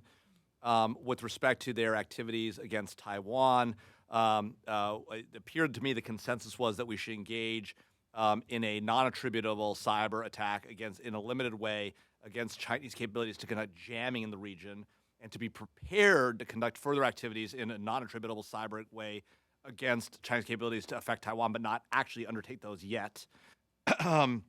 And then the ROE for the commander on scene is he no longer needs to take activities to assist the Berry because the Berry is functioning.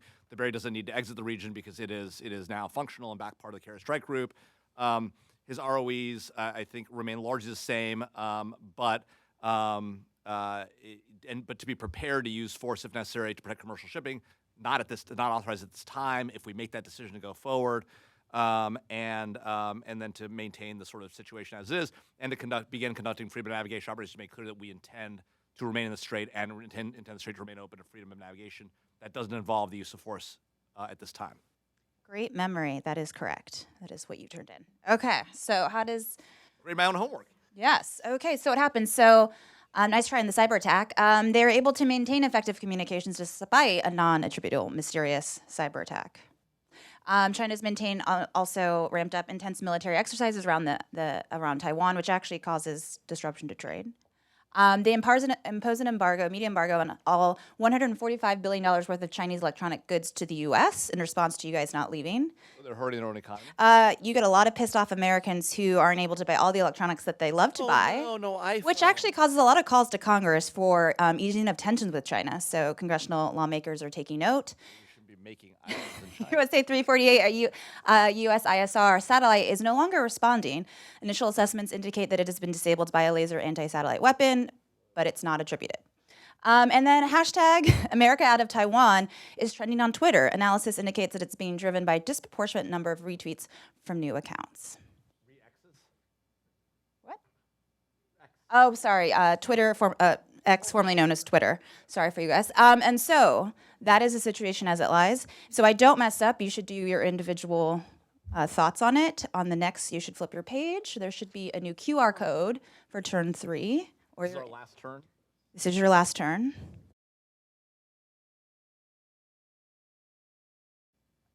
Okay. All right. So we're back.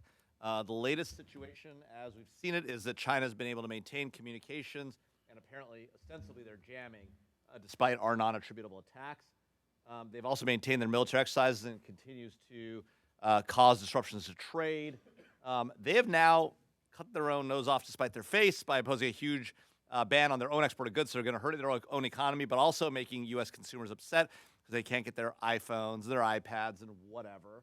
So there's a lot of To be pressure on clear, Congress. it's not just like consumer goods that they're harming. Business, Yeah. equipment as well.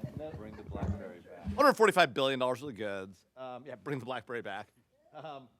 One of our satellites has been damaged by a laser attack, apparently. It has not been attributed to China, but, I mean, unless somebody else is all of a sudden taking advantage of the situation, which is supposed to, I guess, possible. We need to figure that out. And, of course, Twitter is trending with people wanting us out of Taiwan, so there's that. So the question is, what do we do? So we have on the table, we have this continued trade problem.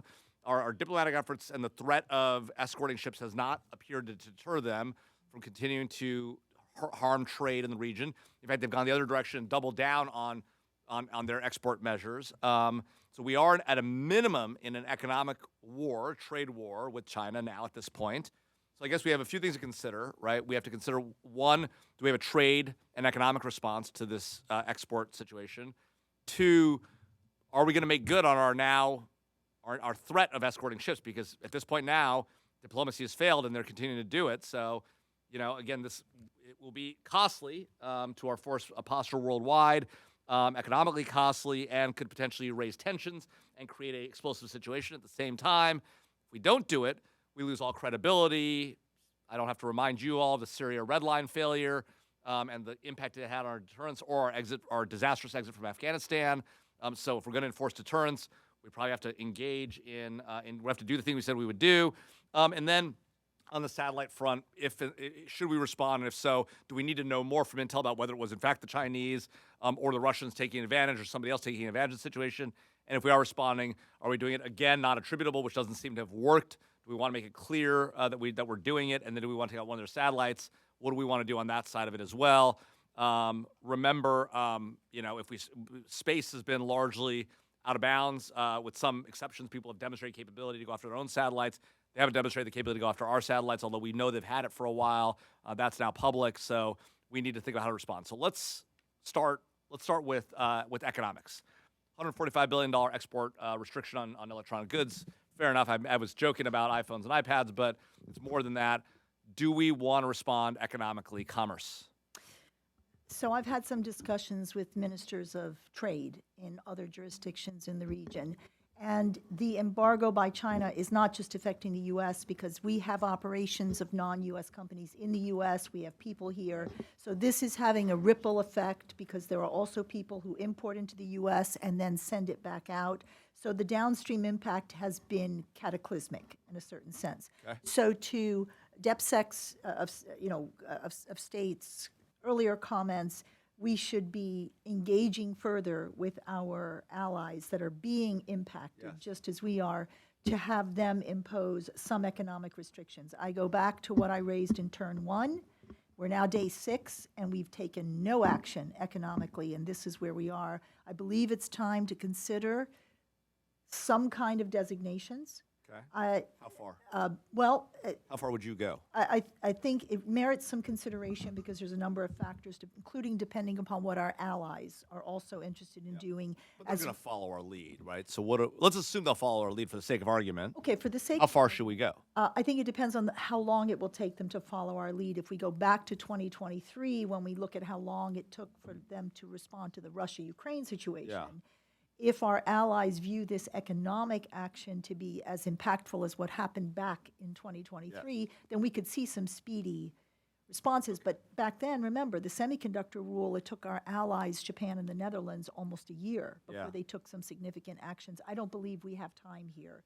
So, I agree we don't have time. And I think we are losing the escalation war right now. The initiative. The initiative, at every turn. So should we re-escalate?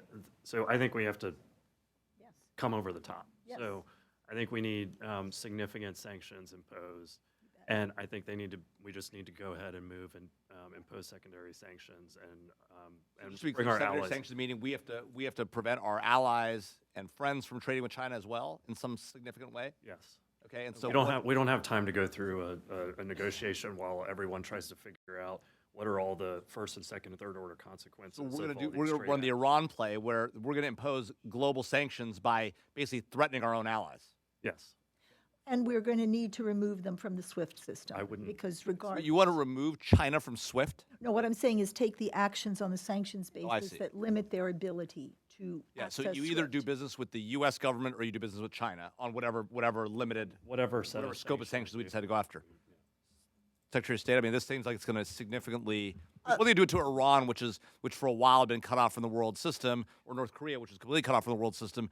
This is the world's single largest economic player, right, or one of the world's largest significant economic players. This will be extremely costly to not just us, but everybody, depending on how far we go. Well, first of all, I think we We're not making are friends, at by that the way. point. We have played the diplomatic game. We have been as gracious and tried to allow them to save face. So I think at this point, we have no other choice.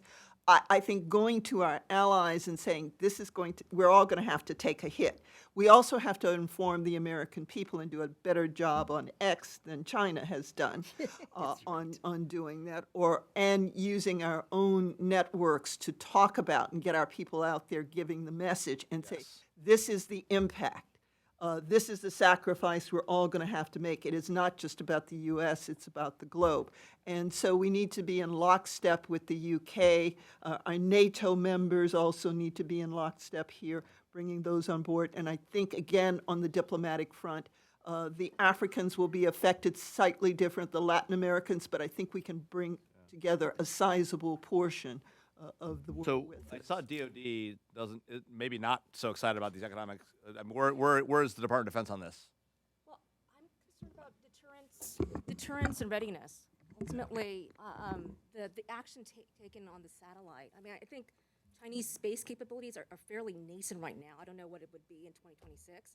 But maybe, number one, working with Congress, I agree. I think the public relations campaign of why it's so important to assist Taiwan, we need to do a better job than we're doing in Ukraine. Yes, you have to start that campaign now. Show that this investment is actually allowing Taiwan to defend themselves.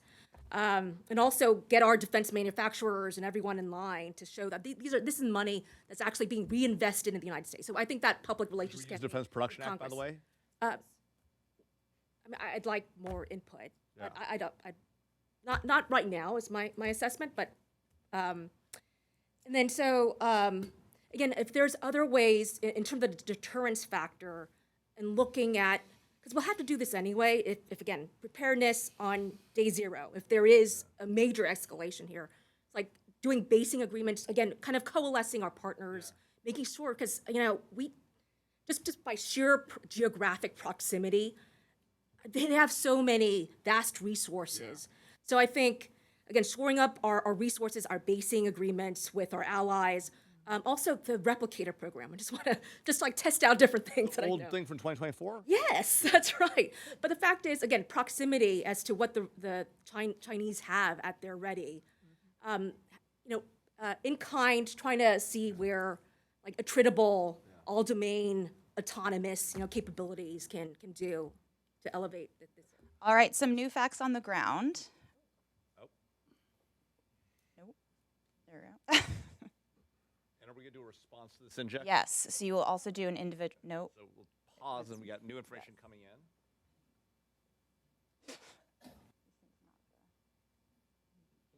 All right. Okay. What's happening? So intelligence further suggests that PLA's 71st and 72nd Army groups have been positioned not far from the Kinmen and Matsu Islands, well within striking distance for a quick invasion of Taiwan. PLA's 73rd Army group has been placed on standby in case of escalation.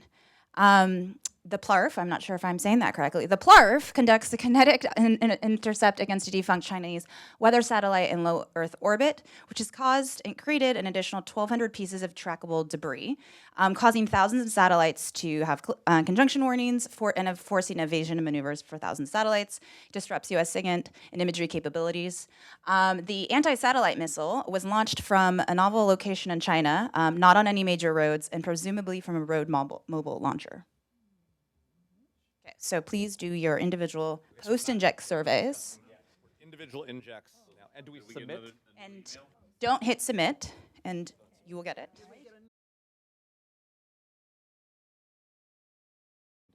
Okay.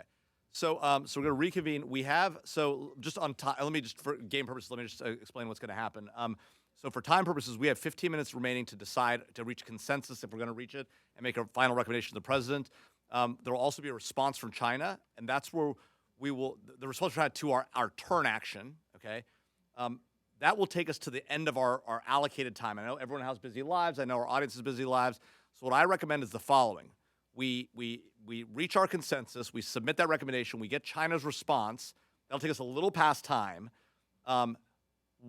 We then should reconvene at a later date to discuss the ChatGPT responses to see how they compare to ours, okay? Rather than doing it today. We're going to do it in real time, but we've just run the clock. And so we've taken longer than we expected.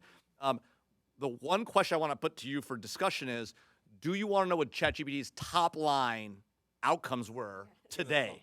Okay, all right, okay. So that was Jessica's recommendation. I was opposed, but I will take the consensus view. Okay, so at the end, so we will go a little, so if I'll just ask people's indulgence, we'll go to 12:15 to get the China response and the ChatGPT response on the table, but our later discussion of how it responded relative to our responses, we'll hold at a later date. For those on video, we'll bring you back another time to go through that, and then we'll eventually do an after-action report that'll be in writing. So is that good by everybody? All right, great. So let's hustle to what I think what I saw was a budding consensus. We have new information, obviously. It looks like China may be preparing for a force-on-force invasion of Taiwan. Not clear, but at least it looks like it's moving in that direction.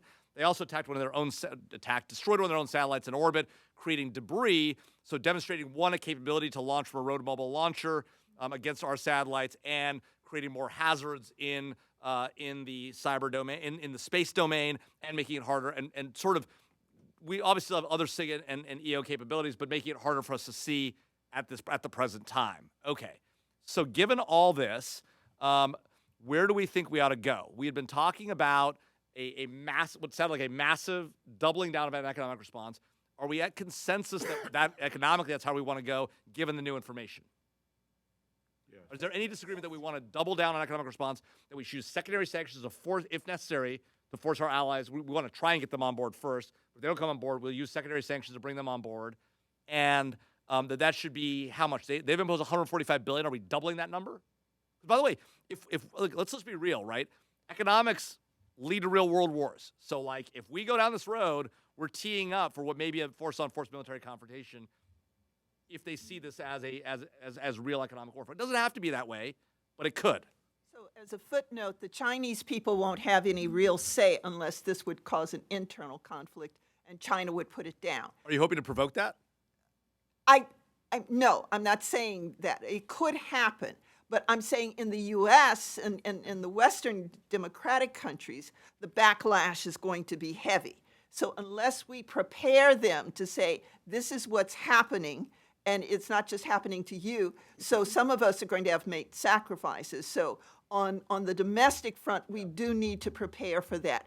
The Chinese will just crush their people. So if our Western allies and our African and Latin Americans and Asians are on board, then they know they aren't as heavy into tech in some of these regions, but we do need to be prepared for our Congress to have a negative response. Although the one sort of contrary indicator to that is, COVID-19, the Chinese people did sort of rise up and demonstrate that they can change policy if we make this costly for the Chinese people, or their own government makes it costly for them. That they could, and but the backlash was hard on him. We can't do that. Well, we do. Well, hopefully, we will not do that to our people. But the Chinese government could care less if they have to crush them. Unless they're destabilized. I think they will go into an isolationist mode and close down. Okay. COVID, the number of protests that what keeps Chinese Communist Party officials awake at night is less us and more their own people. So Xi Jinping made an unprecedented 180-degree policy turn. That he didn't want to. That he didn't want to, but because of the increasing numbers of Chinese people on the streets, and that's what keeps Chinese Communist correct.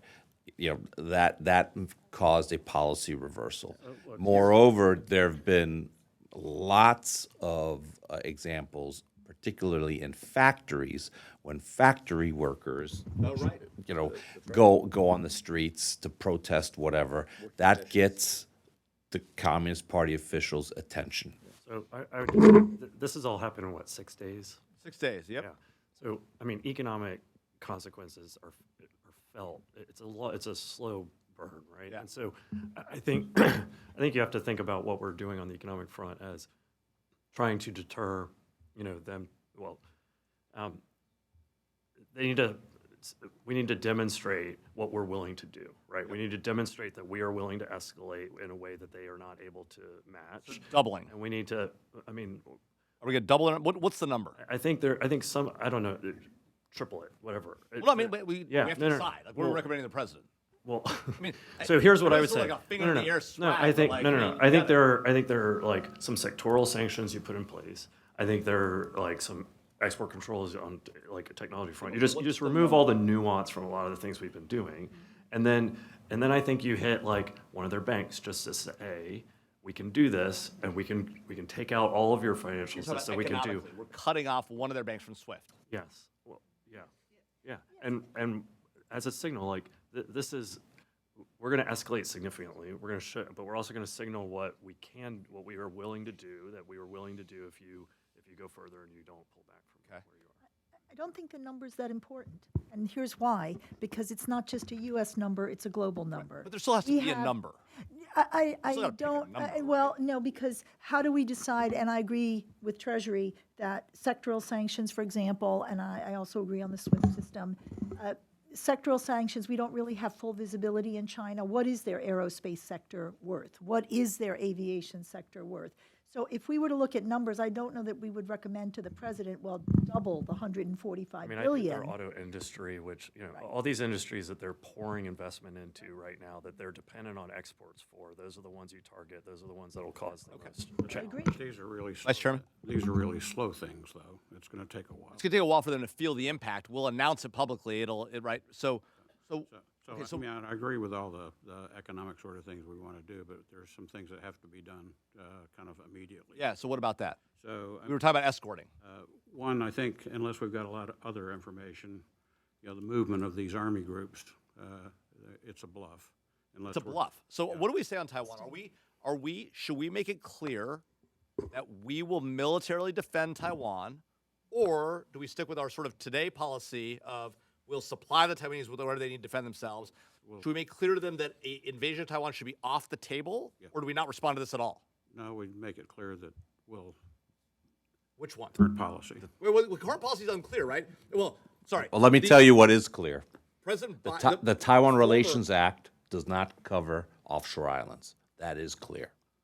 So Matsu and Jinmen are not covered by the Taiwan Relations Act. they're still part of Taiwan. The Taiwan Relations Act only covers the main island of Taiwan and the Penghus, not these two islands. Anyway, unless we see a lot of other movement of aircraft and sea assets and all that sort of stuff, that's a bluff. So, no, what- but I just so wanna be- what- I just want to be so- clear. so what do are we we do? telling the Taiwanese about this potential invasion of offshore Taiwanese islands? It's a bluff. No, but what are we telling them? It may be a bluff, but what are we saying? Are we saying we're not going to do it? We're just let it go? Are we saying we will? We would definitely condemn the act publicly, and Okay. you know, on the 50 cents diplomatic a front. phone But you got to do that, and you got to say it to the world, and then get our allies to condemn. But then we have to say this is with where it's time defense for the what UN. is possible or not possible. Hold on, Do it all. But I want to be really clear. So, are we? If they decide to take these two islands, we are not going to do anything to stop them. Am I hearing consensus about that? I disagree. Okay, so let's be clear.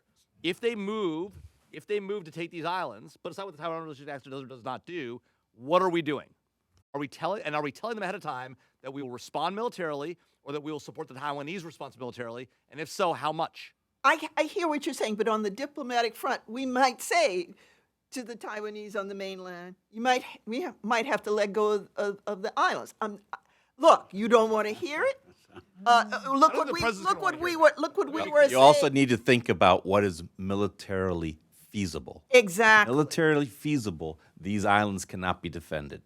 Okay? No, You have to understand that, you know, that you can literally see from these islands the Chinese mainland. Okay, we're talking a couple kilometers. I think These islands cannot be defended. As a matter of fact, if you look at the Taiwanese force posture on these islands, they have reduced the number of forces on these islands over the last many years because they know they're undefended. Now, if we are to make a statement that we're going to try to, well, I mean, again, from a military perspective, these islands are not defendable. But we say, our position is, we think this is a bluff, okay? But if they do it, we'll support you. We'll support what? We'll support their defense of those islands. But it sounds to me like saying they're not going to defend the islands. That's what we tell them, but I mean, that may not be defended. So let me ask a question. So let's say we let them take these islands, which sounds to be like where DOD's at. Not defensible, can't do it, we're not going to do it. So we let these islands go. What happens when they decide to move from those islands towards the main island? What is our position? What is our position today? What is this group's view for the president? Because the president's going to ask me, what do we recommend if they decide to make a move on the main island? Put aside these two little islands. Are we defending Taiwan militarily, yes or no? Because, as you may remember, former President Biden said publicly 3 times, we will defend Taiwan militarily, 4 times, and immediately every time his national security advisor walked out and said, we're not actually going to do that, we're going to send forces. What is our position to our president now? We will support Taiwan. What does that mean? We will put military forces in the way or not? American military forces in the way or not? No. No. If this gives China an additional foothold to disrupt trade, I mean, I look at If they these. take Taiwan. No. I game is understand. up. I'm talking about the little islands. If these little islands form, from an industry perspective, if this is another way to allow.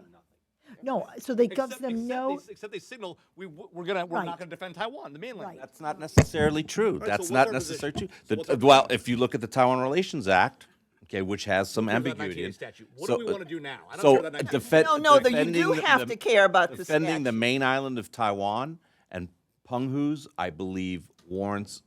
My recommendation would be American intervention. Well, your vice chairman just said no. Well, I'm Where's the saying what secretary- I'm where's the saying what SecDef? my recommendation Where's the is. SecDef? No, I would need a public statement that this is a major escalation. That's how we view it. I think And? we should have, military doctrine. Usually, when you have conflict, you have forward deployment of troops to this area. I think, as I understand, the Joint Staff is looking at extended maneuverability. So making sure that without escalating within the area of operation, that we, in the perimeter of strike distance, that we increase our force posture on the perimeter. So that that's an escalation that I think that's commensurate with. I got it. I this- want to this- know where this Department of Defense is on whether we will. The president's going to ask me whether we are teeing up for if we're going to give up these islands. Are we prepared to defend Taiwan militarily? Yes or no? What do you recommend to him? Personally, Not you personally. I we want the should- Department of we Defense. should- I want your we views as definitely- Deputy Secretary of Defense. well, we definitely, again, there's a dance diplomatic dance that we've sustained for decades here.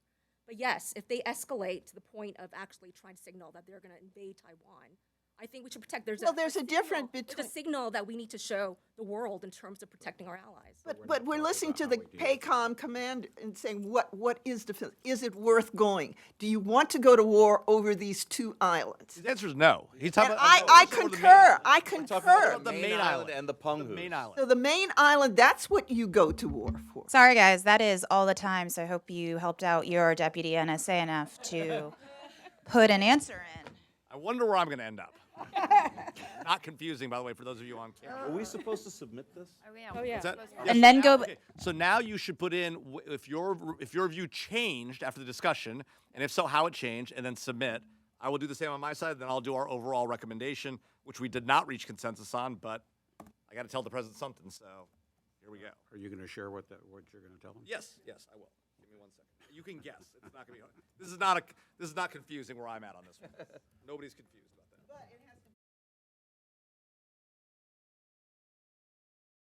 So, so based on our conversation, I told the president that there was consensus that we ought to massively increase economic pressure on China, impose significant sanctions, sectoral sanctions across major sectors in a disproportionate way relative to their economic penalties to us.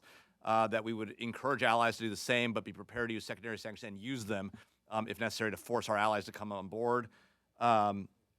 With respect to the escorting ships, we did not discuss that, but based on the prior consensus, I recommended to the president that we begin escorting ships and reflagging as necessary, and be prepared to use force to protect those ships and commercial shipping through the strait. I also provided ROE to the commander, to the two carrier strike groups in the region, as well as moving the surface action group from Japan in, which should have been on its way in turn 2. To effectuate that effort. I indicated to the president we had not discussed that, but based on the prior discussion, that was a consensus if diplomacy has failed, which it did. I further indicated to the president that there was not consensus on the question whether we should announce publicly that we were prepared to militarily to defend the main island of Taiwan. We should make clear that the small islands, that would be a major escalation, but that we should also recognize that we are not prepared to defend them and that we would not make any statements about defending those islands. At the same time, because there was a majority view but not consensus, I want to make clear to the president that the vice chairman did not agree, but oddly that State and Commerce did, which was an odd circumstance, and that the civilian leadership and the local and the AOR commander did agree that military force should be on the table and should be prepared to use it to defend the main island, that we announced publicly that we are prepared to defend the main island and the Penghu's against a further invasion, and that an invasion of the small islands would be indicative of a potential move that direction. But I want to make clear to the president that there was significant disagreement and that the vice chairman might need to be re-educated or replaced. I did not actually say that, but I noted the disagreement. And then finally, with respect to the satellites, since we didn't discuss the satellites, what I recommended to the president was that we make clear that this was obviously an escalation, but that any attack on American forces of any sort, including in space, would be viewed as an act of war and would result in some sort of response. And the question was proportionate or not proportionate. Based on a conversation about economics, I said it would be that we should respond militarily in a disproportionate way, but not significantly so. So we're not trying to start a war. But again, that there was not an issue discussed, that we might need to have a follow-on conversation, particularly with the Attorney General. I didn't actually mention this, but I should have, as to what the laws apply, what law might apply to such an action. But my view, recommended to the president, was if they attack U.S. forces, regardless of whether it's satellite or not, we should respond in some significant way. So that's where we ended up on a recommendation to the president. Similarly, should be something, a major escalation, cyber too. I did not recommend that, but that's a good point. Our Joint Chief of Staff, the Vice Chair. No, I was joking. I did not recommend that. That was a joke. I did not recommend. Are still a flawed democracy. I did note to the president that there was that it is concerning. Obviously, the vice chair doesn't agree, and that may say something about our force situation globally that the Indo-PACOM commander might not be accounting for. Although the Secretary of Defense, civilian leadership, was ultimately on board. And the vice chairman, if he feels so strongly, could resign. Or remove the Indo-PACOM commander. Because that is an option. Yeah, or that. Yeah. And it's good to have that counterbalance in a democracy. We are not China. All right, fair enough. All right, so we will get the Chinese response. We're now at 3 minutes till the 12:15 extension that I told you we'd agree to, with the Chinese response and the ChatGPT response, and then we will come back later for a debrief on what we said and what ChatGPT said alongside, so we can see sort of the side-by-side comparison. We'll do that at a later date for our viewers online and the audience in the room. We will send you more information on that down the road.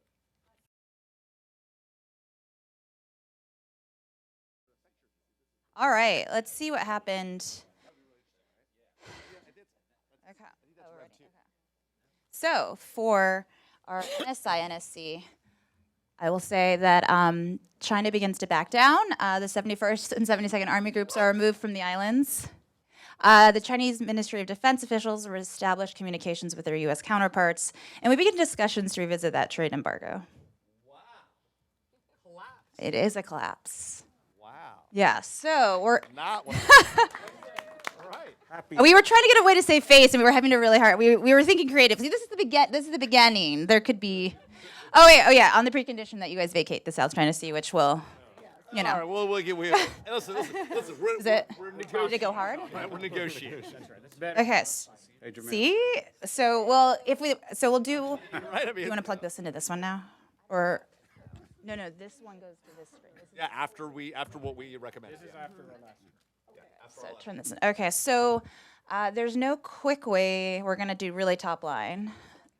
Yeah. Yeah, and then we'll tell you if we had done one more turn on the AI one, where we would have gone. We just turned in our final response. Yeah, we just did one more just to see. We just put like China's final responses, and it did another turn. It just gave it. So let it pop. It takes a second. It's a slow warm up. Same thing. Everything is exactly the same. So this is from turn one, what the ChatGPT 4 did. Yeah. So rules engagement. I'll let you guys also read it. So engage defensively, respond with proportional force if U.S. forces are directly threatened, avoid offensive actions, prioritize the safety of the crew, continue to assess the tactical situation. So the delta between us and them was that we would have been prepared to engage offensive actions, which they were not, which the GPT-4 was not. Right. Continue this brainstorm, because we've been quickly on the side doing this, so you remember your answers probably better than I remember your answers. Communication, keep channels open for de-escalation. Specific orders, again, safety of the crew, provide immediate assistance. That's unrealistic computer. Prepare for potential evacuation or rescue operations if the safety of the crew is further compromised. Engage, not offensive. Yep, only engage in defensive maneuvers if directly threatened. Maintain, again, open communication lines. So I think the rest are just kind of more, advice to updating DEFCON. We're slightly increasing the current. Avoid drastic changes to DEFCON. So the other recommendations to the president: initiate high-level diplomatic engagement with counterparts, increase ISR, and publicly communicate our commitment to peace and stability in the region, and begin to prepare contingency plans for various scenarios. But not limited offensive actions. Defensive, yes. The dovish GPT-4 which is why we get slightly, yeah, let's see what happened in turn 2. So overall enhanced cyber, again, this was the cyber attack on Taiwan that took down the internet, and what else, Alex? GPS jamming, thank you. And then the Trade route blocking. perfect. So enhanced cybersecurity and countermeasures, intensive efforts to support Taiwan, electronic warfare countermeasures, develop and deploy countermeasures against China's GPS and wireless communication jamming, again, strengthen diplomatic efforts, and continue military readiness. So let's see if there's specifics. Oh, during response to sanctions, consider expanding sanctions to include entities involved in cyber attacks. Oh, that's very specific. That's what we did. We didn't get that level of specificity. That's actually not bad. That's actually good advice. I'm looking at the specifics too. Let's see. Order U.S. Navy NATO or maintain the order for U.S. Navy to fire only when fired upon, but be prepared. I don't know if we've given that the GPT had given that order. I know, yeah. So it believes it gave that order. We don't know. We that's yeah. Reassess the extent of trade restrictions based on China's continued aggression. Let's see. Seek international condemnation of China's cyber attacks, which we heard you guys want to do. Political and global communication strategies to get everyone aware of what's going on, and strengthen coordination with allies. So GPT-4 is pretty good at being the Secretary of State in commerce. Maybe not so much DoD. Sorry, it'll warm back up, and I'll just. There we go. Okay.